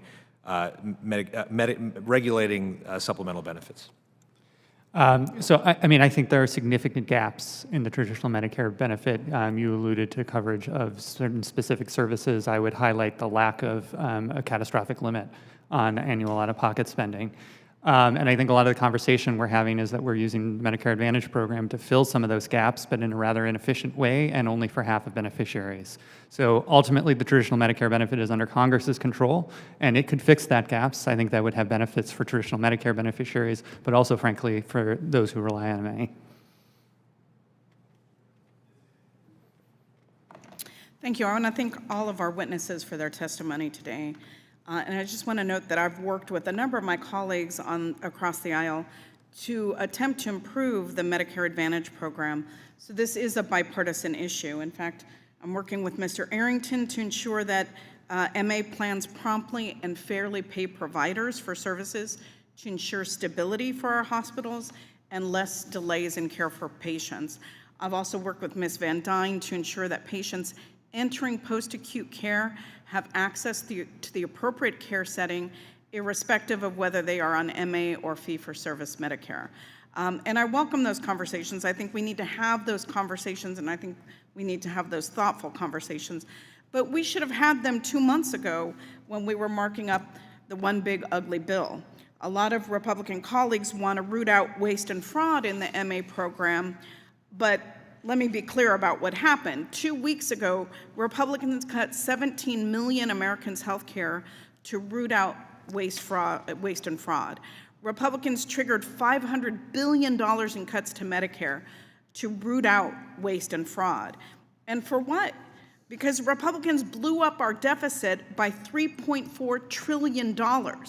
And that's according to the Nonpartisan Congressional Budget Office, their report that came out yesterday. So you're going to have to forgive me if I'm a little cynical and I don't believe in their commitment to the program integrity. President Trump also made a promise to the American people. He said he was going to lower health care costs. Well, let me ask you, Dr. Jane, you represent 12,600 constituents in my district and a total of about 300,000 covered people. I know you legally cannot discuss SCAN's Medicare Advantage bid information for 2026 until it gets approved by CMS. But according to this analysis, over 100 ACA marketplace insurers, premiums are rising by a median of 15% in 2026. Do you agree with that analysis? So we're, SCAN does not operate in the exchanges, so we don't necessarily have a lot of visibility into that. What I will say is that there is the potential for there to be stress added to the system writ large because of changes in payments. Our providers may look elsewhere for revenue opportunities, and I think that might end up having an adverse impact on beneficiaries and other types of insurance plans. But I would say it's too early to say really what the actual impact is going to be across the delivery system and the plan environment. Okay. Some insurers are reporting that President Trump's tariffs, possibly on drugs, medical equipment, and supplies, are driving a rate increase of about 3% on average. Do you think that the constant threat of tariffs might impact MA premium increases for next year? We haven't yet seen any evidence of that, but it's certainly something that we're tracking in the marketplace right now. Okay. And while SCAN doesn't participate in the ACA, in your professional opinion, do you believe that failing to renew the ACA enhanced premium tax credits will impact marketplace premiums? Again, I think anytime that there's big shifts in coverage and in subsidies, there's potentially impacts on other lines of business. So that's something we haven't seen any evidence of yet, but it's obviously very early, and so it's something we're monitoring for going forward. Great. Dr. Fiedler, I want to ask about value in Medicare Advantage. Right now, I think that one of the flaws in the system is quality measurement. In the quality bonus program, how are MA plans incentivized to provide high quality? So in principle, we measure plans on a variety of, their performance on a variety of different measures in terms of getting patients appropriate care and other measures. I think my concern is based on the evidence we have that it's not particularly effective in encouraging plans to actually improve care as opposed to encouraging plans to invest a lot of administrative cost in optimizing their scores on these measures. I think that one example of how we inaccurately measure plans' performance is the overturn rate for prior authorization denials. From 2019 through 2023, more than 80% of denied prior authorization requests that were appealed were overturned, and most seniors don't even appeal their authorization denials. They just kind of give up. Dr. Jane, would measuring plans' prior authorization overturn rate improve these procedures and potentially decrease delays in care for patients? I think measuring that kind of rate and making it transparent to beneficiaries is one of, I think, the best ideas out there to actually create real transparency for folks about what they're actually buying. I think one of the biggest challenges with the Medicare Advantage industry right now is that many of the beneficiaries don't actually know what it is that they're buying because they may not have an active healthcare need. A few years later, they may develop a cancer and they would like to go to an out-of-network cancer center, and unfortunately it's not necessarily available to them, and they didn't know that that wouldn't be the case. And so again, I think that the idea that you propose, the idea of making transparent the overturn rate, is one of these kind of great ideas that could potentially make the program far more transparent to people and hopefully over time improve performance. I appreciate your testimony, and I yield back. Thank you, Mr. Chairman. Thanks to all the witnesses for your written and your verbal testimony, and appreciate this opportunity to wave on. I'm not normally on this committee, but obviously this is an important topic, so it's a good opportunity. But I'm going to narrow, you obviously talked a lot about a number of things dealing with Medicare Advantage, but I'm going to focus on one thing, and I'll get to that after I got a couple of comments here. I come from the Central Coast of California, 19th Congressional District, and obviously it being the most beautiful congressional district in the nation, if I may say so, in my humble opinion, actually biased opinion. A lot of people want to live there. A lot of people retire there. So Medicare is the #1 issue, and unfortunately, it has a lot to do with the reimbursement rates, to be honest with you. That's why I've been focused on reforming payments to doctors and clinicians under Medicare Part B. However, we know that traditional Medicare is not the only place where seniors and other beneficiaries receive their care. In my district, and as of last year, 33.3% of Medicare-eligible beneficiaries were enrolled in Medicare Advantage. Statewide in California, more than half of those who live there choose Medicare Advantage, consistent with the national trends. But what's troubling is the advent of these things called ghost networks, and that's going to be the crux of my questions. Unlike traditional Medicare, Advantage operates more like a typical commercial health plan, meaning patients have a private insurance company and seek care from providers in their networks. And like those of us who have commercial insurance, going out of network will cost you. For seniors on a fixed income and the disabled, this simply isn't an option. Patients rely on provider directories from Medicare Advantage insurance plans to find in-network providers. However, many insurers fail to update these directories, creating ghost networks of providers who are listed as options for care despite no longer practicing, no longer accepting patients, and are not part of the plan's network. The confusion that can arise from ghost networks can result in delays in care, inappropriate treatment, and unnecessary costs for patients who unknowingly visit out-of-network providers. Dr. Miller, in your testimony, you explicitly mentioned ghost networks, and I appreciate that. You argue that directory reform would bring Medicare Advantage plans closer to the private market. Can you elaborate and expand on that, please? So I admit I'm a little biased because as a medical student, I incurred an $8,000 out-of-network medical bill because the provider directory was not up to date. So I have personal experience in that being a problem. The ACA Exchange Marketplace actually has a function where the beneficiary or the consumer can put in their doctor, hospitals, drugs, and see if the plan covers it.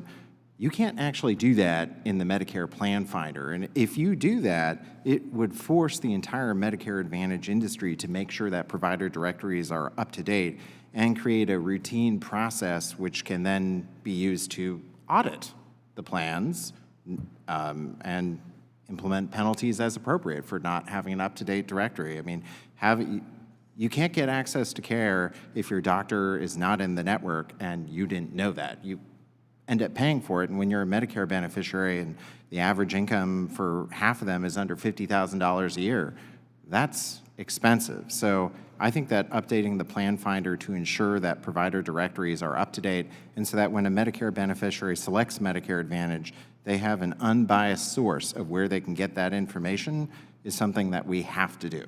Yeah, thank you. Look, one of the reasons I like being on the Ways and Means Committee is there's members on both sides of the aisle that actually want to get stuff done. I've introduced a bill with Dr. Murphy, Mr. Schneider, Mr. Fitzpatrick, called the Requiring Enhanced and Accurate Lists, or REAL, Health Providers Act. The bill would require Medicare Advantage insurance plans to update their provider directories annually and ensure patients aren't left on the hook for out-of-pocket expenses like the one you described.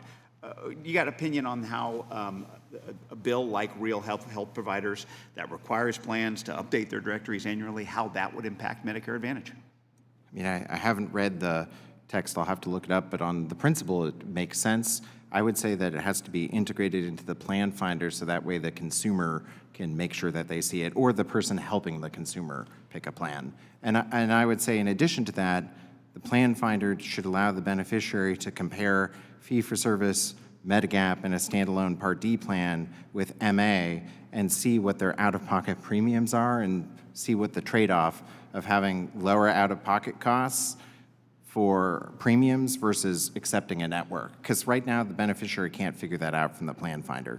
I appreciate that and look forward to working with you and all of you on fixing this. Thank you, everybody. I yield back. Thank you, Mr. Panetta. Ms. Moore.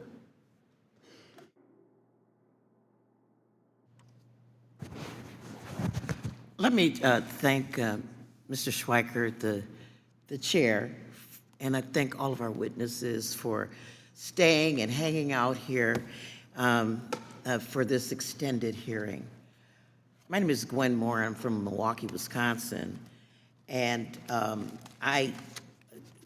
going to share with you that 64% of my constituency is enrolled in Medicare Advantage. Is much higher than the numbers that you've heard here today. People have talked about the national average being 51, 52%. And so that has caused me to wonder about the appeal of Medicare Advantage to communities and constituencies like mine and the demographics that are involved in it. I guess maybe I'll ask you, Ms. Maloney. I had a great colleague named Maloney, so forgive me, Maroney. You say that you only deal with prior authorizations being denied in about 2% of the cases. How then can your plan afford really to provide people with the level of services and care when you, in fact, get all of your care needs authorized, and how do you do that? I was curious. Thank you for asking that question, and congratulations on the high percentage in your district. Our organization believes in a high-touch, proactive approach to care, and so we try to get in front of a prior auth in advance of that care. So high touch through clinicians that are complementing the private network specifically, so that we make sure that people are getting access to their drugs, they're getting access to their specialists, they're getting access to their primary care, and we also have care navigators that navigate to make sure that the administrative burden is out of the way. If we're doing that, then we're eliminating the prior auth process without them asking for it. We're just setting it up for them in advance. That's very good. I appreciate that. Let me ask you, Dr. Fiedler, we've heard a lot about how upcoding, coding intensity, and favorable selection really hikes up the cost of Medicare Advantage. How can you upcode and at the same time choose someone who has less health problems and have that sort of jive? So I think there are so you can take any given person, no matter what health conditions they have, and what the MA plans have gotten very good at is finding an additional diagnosis that wouldn't, even if they're fairly healthy, that wouldn't otherwise have gotten recorded, and make sure that gets written down. Why is there favorable selection? I think what's also happening is, frankly, in traditional Medicare, you have a broad network, fairly lightly managed plan. On the MA side, you have networks, often fairly narrow, and you have substantial utilization restrictions. And so if you're someone who needs a lot of health care and you're choosing between those two options, often the traditional Medicare option is going to look more appealing because you think it's going to be easier to get the care you need. All right, thank you. I am concerned, and maybe Dr. Fiedler and maybe Ms. Maroney, you might want to explain to me, that it seems to be that there are more people of color, brown people, Latinos, African Americans subscribed in Medicare Advantage, and we've heard here today, people don't necessarily get the services that they're purported to deliver through Medicare Advantage. So it makes me wonder if people aren't being taken advantage of when on the basis of this demographic. So when we start talking about transparency, one of the things that concerns me is I think that former President Biden tried to get a handle on this, and of course President Trump really stopped the practice of trying to determine. Do you all think that it would help us with regard to figuring out how to reform Medicare Advantage if we knew whether or not these demographics were a part of that mix? Dr. Fiedler. So I think it's absolutely the case that better data on Medicare Advantage would allow us to have a better picture of how the program's working overall and how it's working for particular communities. I think there are, frankly, major gaps in the data that CMS is collecting, and then to some degree the data that CMS is releasing on the Medicare Advantage program that will allow us to have a much more complete and accurate picture. And just very briefly, Medicare Advantage is, of course, pays much higher than Medicare, Medicaid, even private insurance. It's nearly double the individual market, Medicare Advantage. How would the loss of $1 trillion in Medicaid, the Affordable Care Act not renewing the premiums for people, how will MA be held harmless? And the half $500 billion triggered in Medicare cuts. Okay, Ms. Moore, and Okay, your I'll question? just let you answer, Dr. Fiedler, and then I thank the chair for his indulgence. So if the sequester were to go into effect, that would have significant consequences both on the traditional side, traditional Medicare side of the program, and on the Medicare Advantage program. Thank you, Ms. Moore. I yield back. There's never enough time, but No, there's- I appreciate you all. Thank you. And one of the reasons I often go to the end is it's just us. I want to first off thank all of you. I know it's been a long day. We're already, far beyond. I promise not to keep you here more than a couple hours. Also to say thank you to staff. So let me start with a couple things I want to run. Much of the, let's call them the lobbying, the expert community, you've been remarkably helpful to us in understanding the complications of a managed care model, capitated, those things. There are some bad actors. If any of you are the lobbyists for whoever is buying the MAGA influencers to basically attack anyone who's trying to understand the economics within MA, please understand we've asked the lawyers to start investigating is this unregistered lobbying, and we're going to find out who's paying for it. So just if anyone's watching, please understand you started it, we're going to end it. All right, can I walk through a handful of things? First, let's just get it out of the way.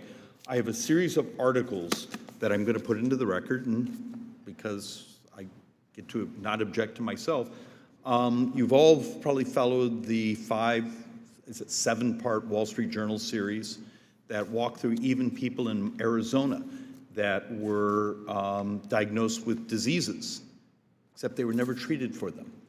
And the plan always said, well, that was we hired a contractor to send people's homes. We paid billions of dollars in diagnosis.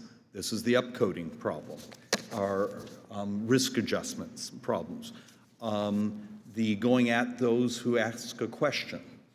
And some of it just continues and continues and continues.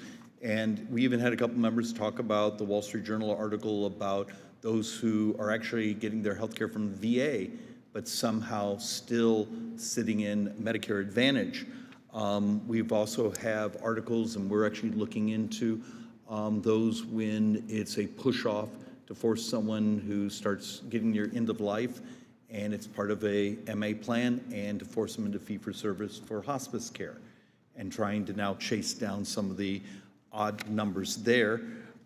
You've also seen the articles that on some of the brokers and the investigations going into there and the false claims that appears to be coming. But why are we doing this? Why are we having parts of this conversation? Here's some of our math, that in 7 years, Medicare is supposed to be, now this is full Medicare, this is the whole plethora, $2 trillion. We go from functionally $1 trillion this year in 7 years to $2 trillion. Some of that's demographics.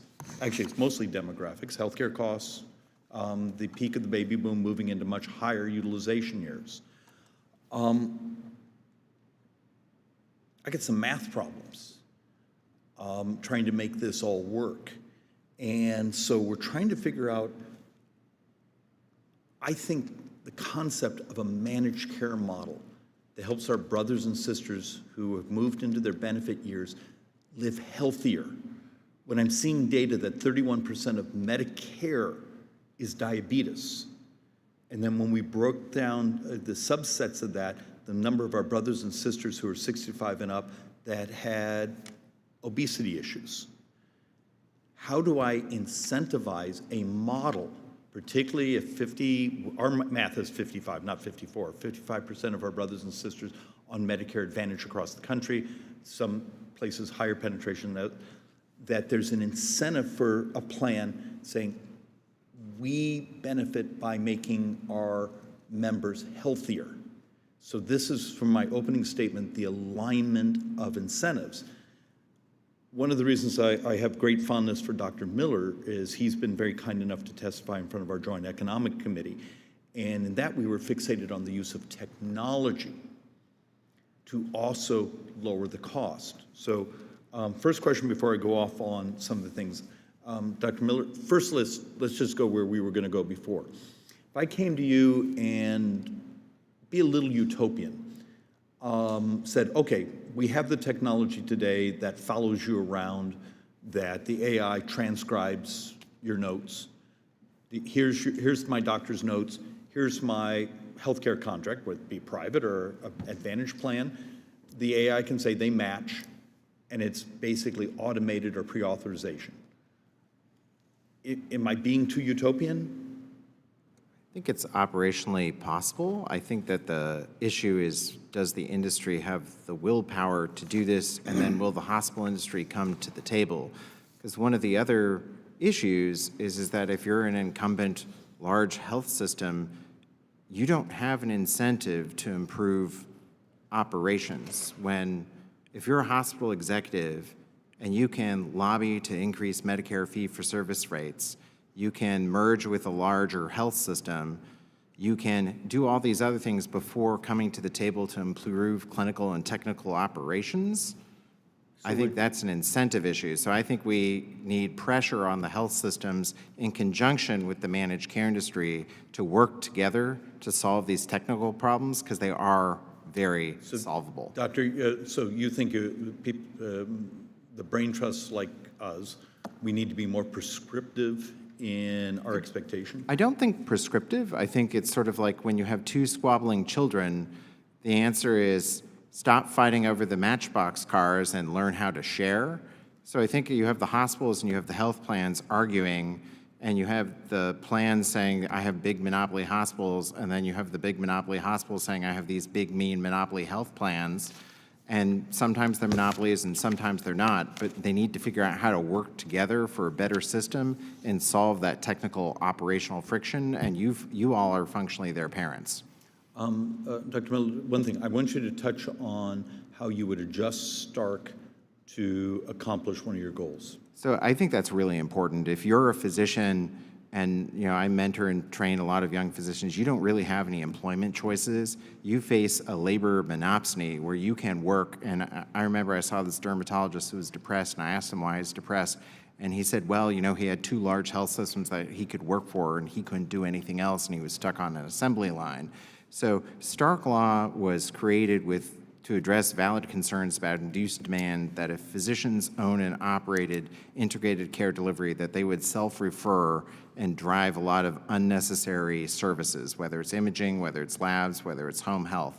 And so we have an opportunity now, with Medicare Advantage being half the marketplace, to waive Stark, because you have health plans who are doing utilization review and prior authorization to make sure that the right thing is done, because it doesn't make sense for us now to say that if you're an orthopedist and you work for a large health system, the health system can require you to self-refer for physical therapy and MRI. But if you're in private practice, that orthopedist, you cannot self-refer for MRI or physical therapy for integrated care delivery. So we need to put private practice physicians on an equal platform to large multi-billion-dollar health systems, and managed care is our vehicle for us to do so.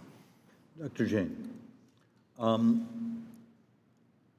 your written testimony, actually, this is going to sound odd, provided me some joy, because in many ways in there you have much of the model that we've been trying to move back, not reform to. In some ways, we're just trying to go back to what the original vision was, that the incentive is an organization benefits by our brothers and sisters becoming healthier, and trying to find those steps where, because a enrollee, a patient, a member can stay with you longer, you invest in their future health.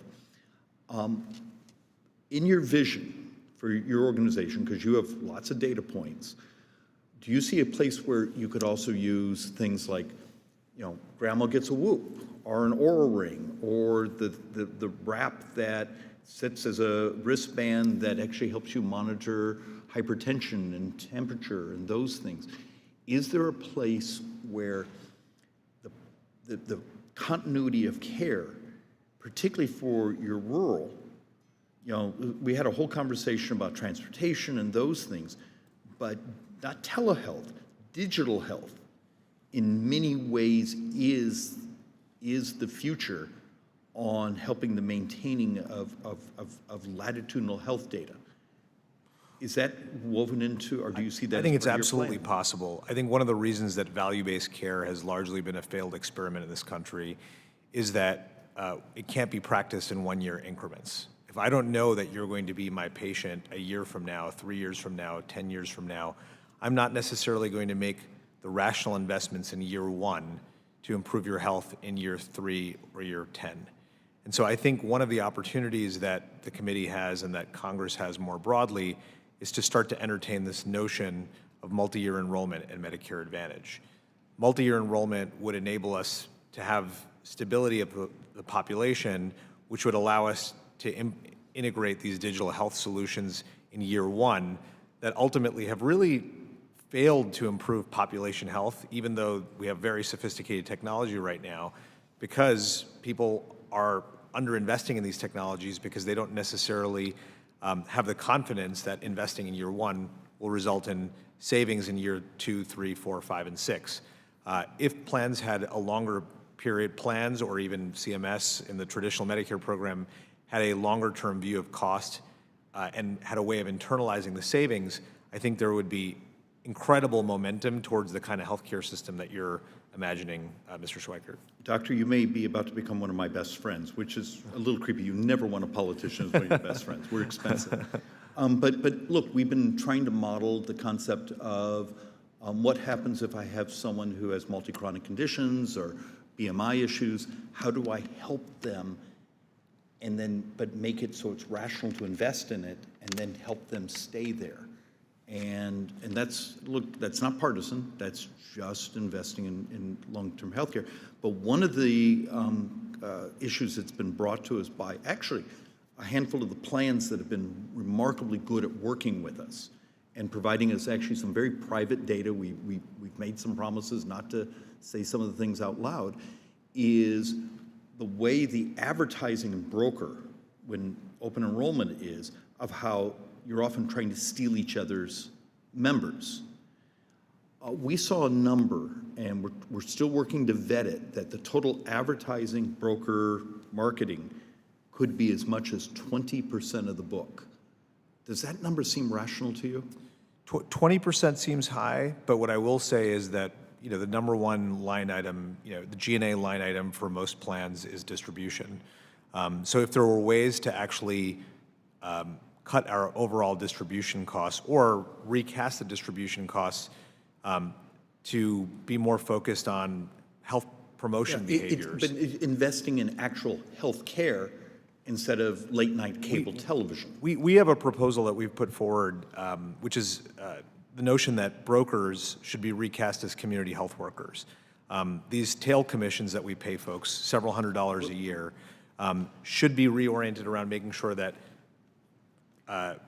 older adults get primary care appointments, they get their colonoscopies, they have someone in their life. But that would be within the plan once you're enrolled. But Dr. Miller had actually sort of the other side saying, look, if I have the data set that says I could do fee-for-service, I could do a combination here, I could do, and see it all right in front of you. The technology is your educator. You know, Dr. Miller is 100% right. The front door to the Medicare experience is one that needs to be totally rebuilt. Turning 65 in this country is very complicated. And it's one of the reasons that I think people are very confused and don't know what to do, is because there isn't a lot of transparency. It's because you have to sign up for Medicare, you've got to sign up for Part B. It's an alphabet soup for the average older adult who feels paralyzed in the face of the decision making. And I think, you know, I'm not a Republican or a Democrat. I tell people I'm an effectivist. I believe that we need. Oh, so you're starting another party with Musk? No, not at all, not at all. But what I would say is, I really want our programs to work the way that they were intended to work. Yeah. And I think that that's where our focus should be right now. Look, at some point we have to deal with the reality, and this is more for staff to hear. Our current model says in 7 years, the Part A trust fund's empty. And there's a structural 11% cut coming, let alone a 24% cut coming to people on Social Security, and we double senior poverty. We have the scale of these things is stunning amounts of money. It's demographics. You know, we have a shortage of young people. We got much older. So Dr. Basil, you actually, one of your specialties, you have everything from urban to rural.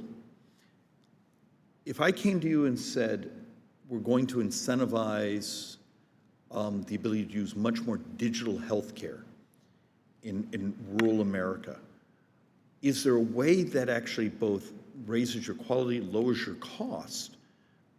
Because I can't tell you how many of my doc friends tell me someone came in from rural Arizona and they didn't need to, you know, drive for 2 hours down from Flagstaff to get to Maricopa County if we had had the scan had been, you know, sent properly, or we duplicate the scan. Like I have a fixation of all MRIs, X-rays, ultrasounds need to be attached to this so they travel with the individual. We think there could be 25+ billion a year just in duplicative scans. But the ability for you to have continuity, more investment in technology, does that solve or at least help your rural issue? No, absolutely. So we've actually changed EMRs lately to get access to a broader network of electronic records. That interoperability piece is certainly part of that equation. And you talked about digital health as well. So my wife is a pulmonary and critical care doctor, and you know, in a very rural network, probably 15–20% of her patients already are via telemedicine. So if she's in clinic on a given day, her 9 o'clock patient will be in person. Her 9:30 is very likely going to be somebody from 3 hours away that she's seeing via telemedicine, you know, to save that family having to drive that 3 hours. I want you to think much more revolutionary. Maybe this is more in Dr. Miller's utopian of technology. Staff is telling me they're late for their cocktail hour. We actually, look, I've been doing telemedicine since I got here. It was never, ever going to get a hearing until COVID hit, and then suddenly it's the law, and the world didn't come to an end. And the amount of inbound crap I took in advertising those things, beating me up because I was, but the fact of the matter is the data that I can wear, come off my body, you know, the breath biopsy, all the other things you can have in your home medicine cabinet, that telemedicine may not be talking to a human. Yeah. It could be getting my readout, telling me if I need to go to, you know, my doctor. We're already having steps like that. My watch just told me I need to be getting up and move around. Yeah, my Oura Ring was doing the same thing. So, look, I cannot thank you enough. We're going to have the continuing sort of debate, and we're digging into it. As you know, the Oversight Committee is doing a deep dive. We're trying to do the data. We're trying to understand, is MedPAC, you know, is this thing correct that I have 120% over the cost of fee-for-service? If that's gap, you know, that gap would be a stunning amount of money over 10 years. We want the continuation of a managed care where the incentives are properly aligned. Help us with any articles, help us with data, and for any of you, thank those plans, those insurers, those researchers who've been positive in helping us, and fuss at the ones that are trying to burn us down for even looking under the hood.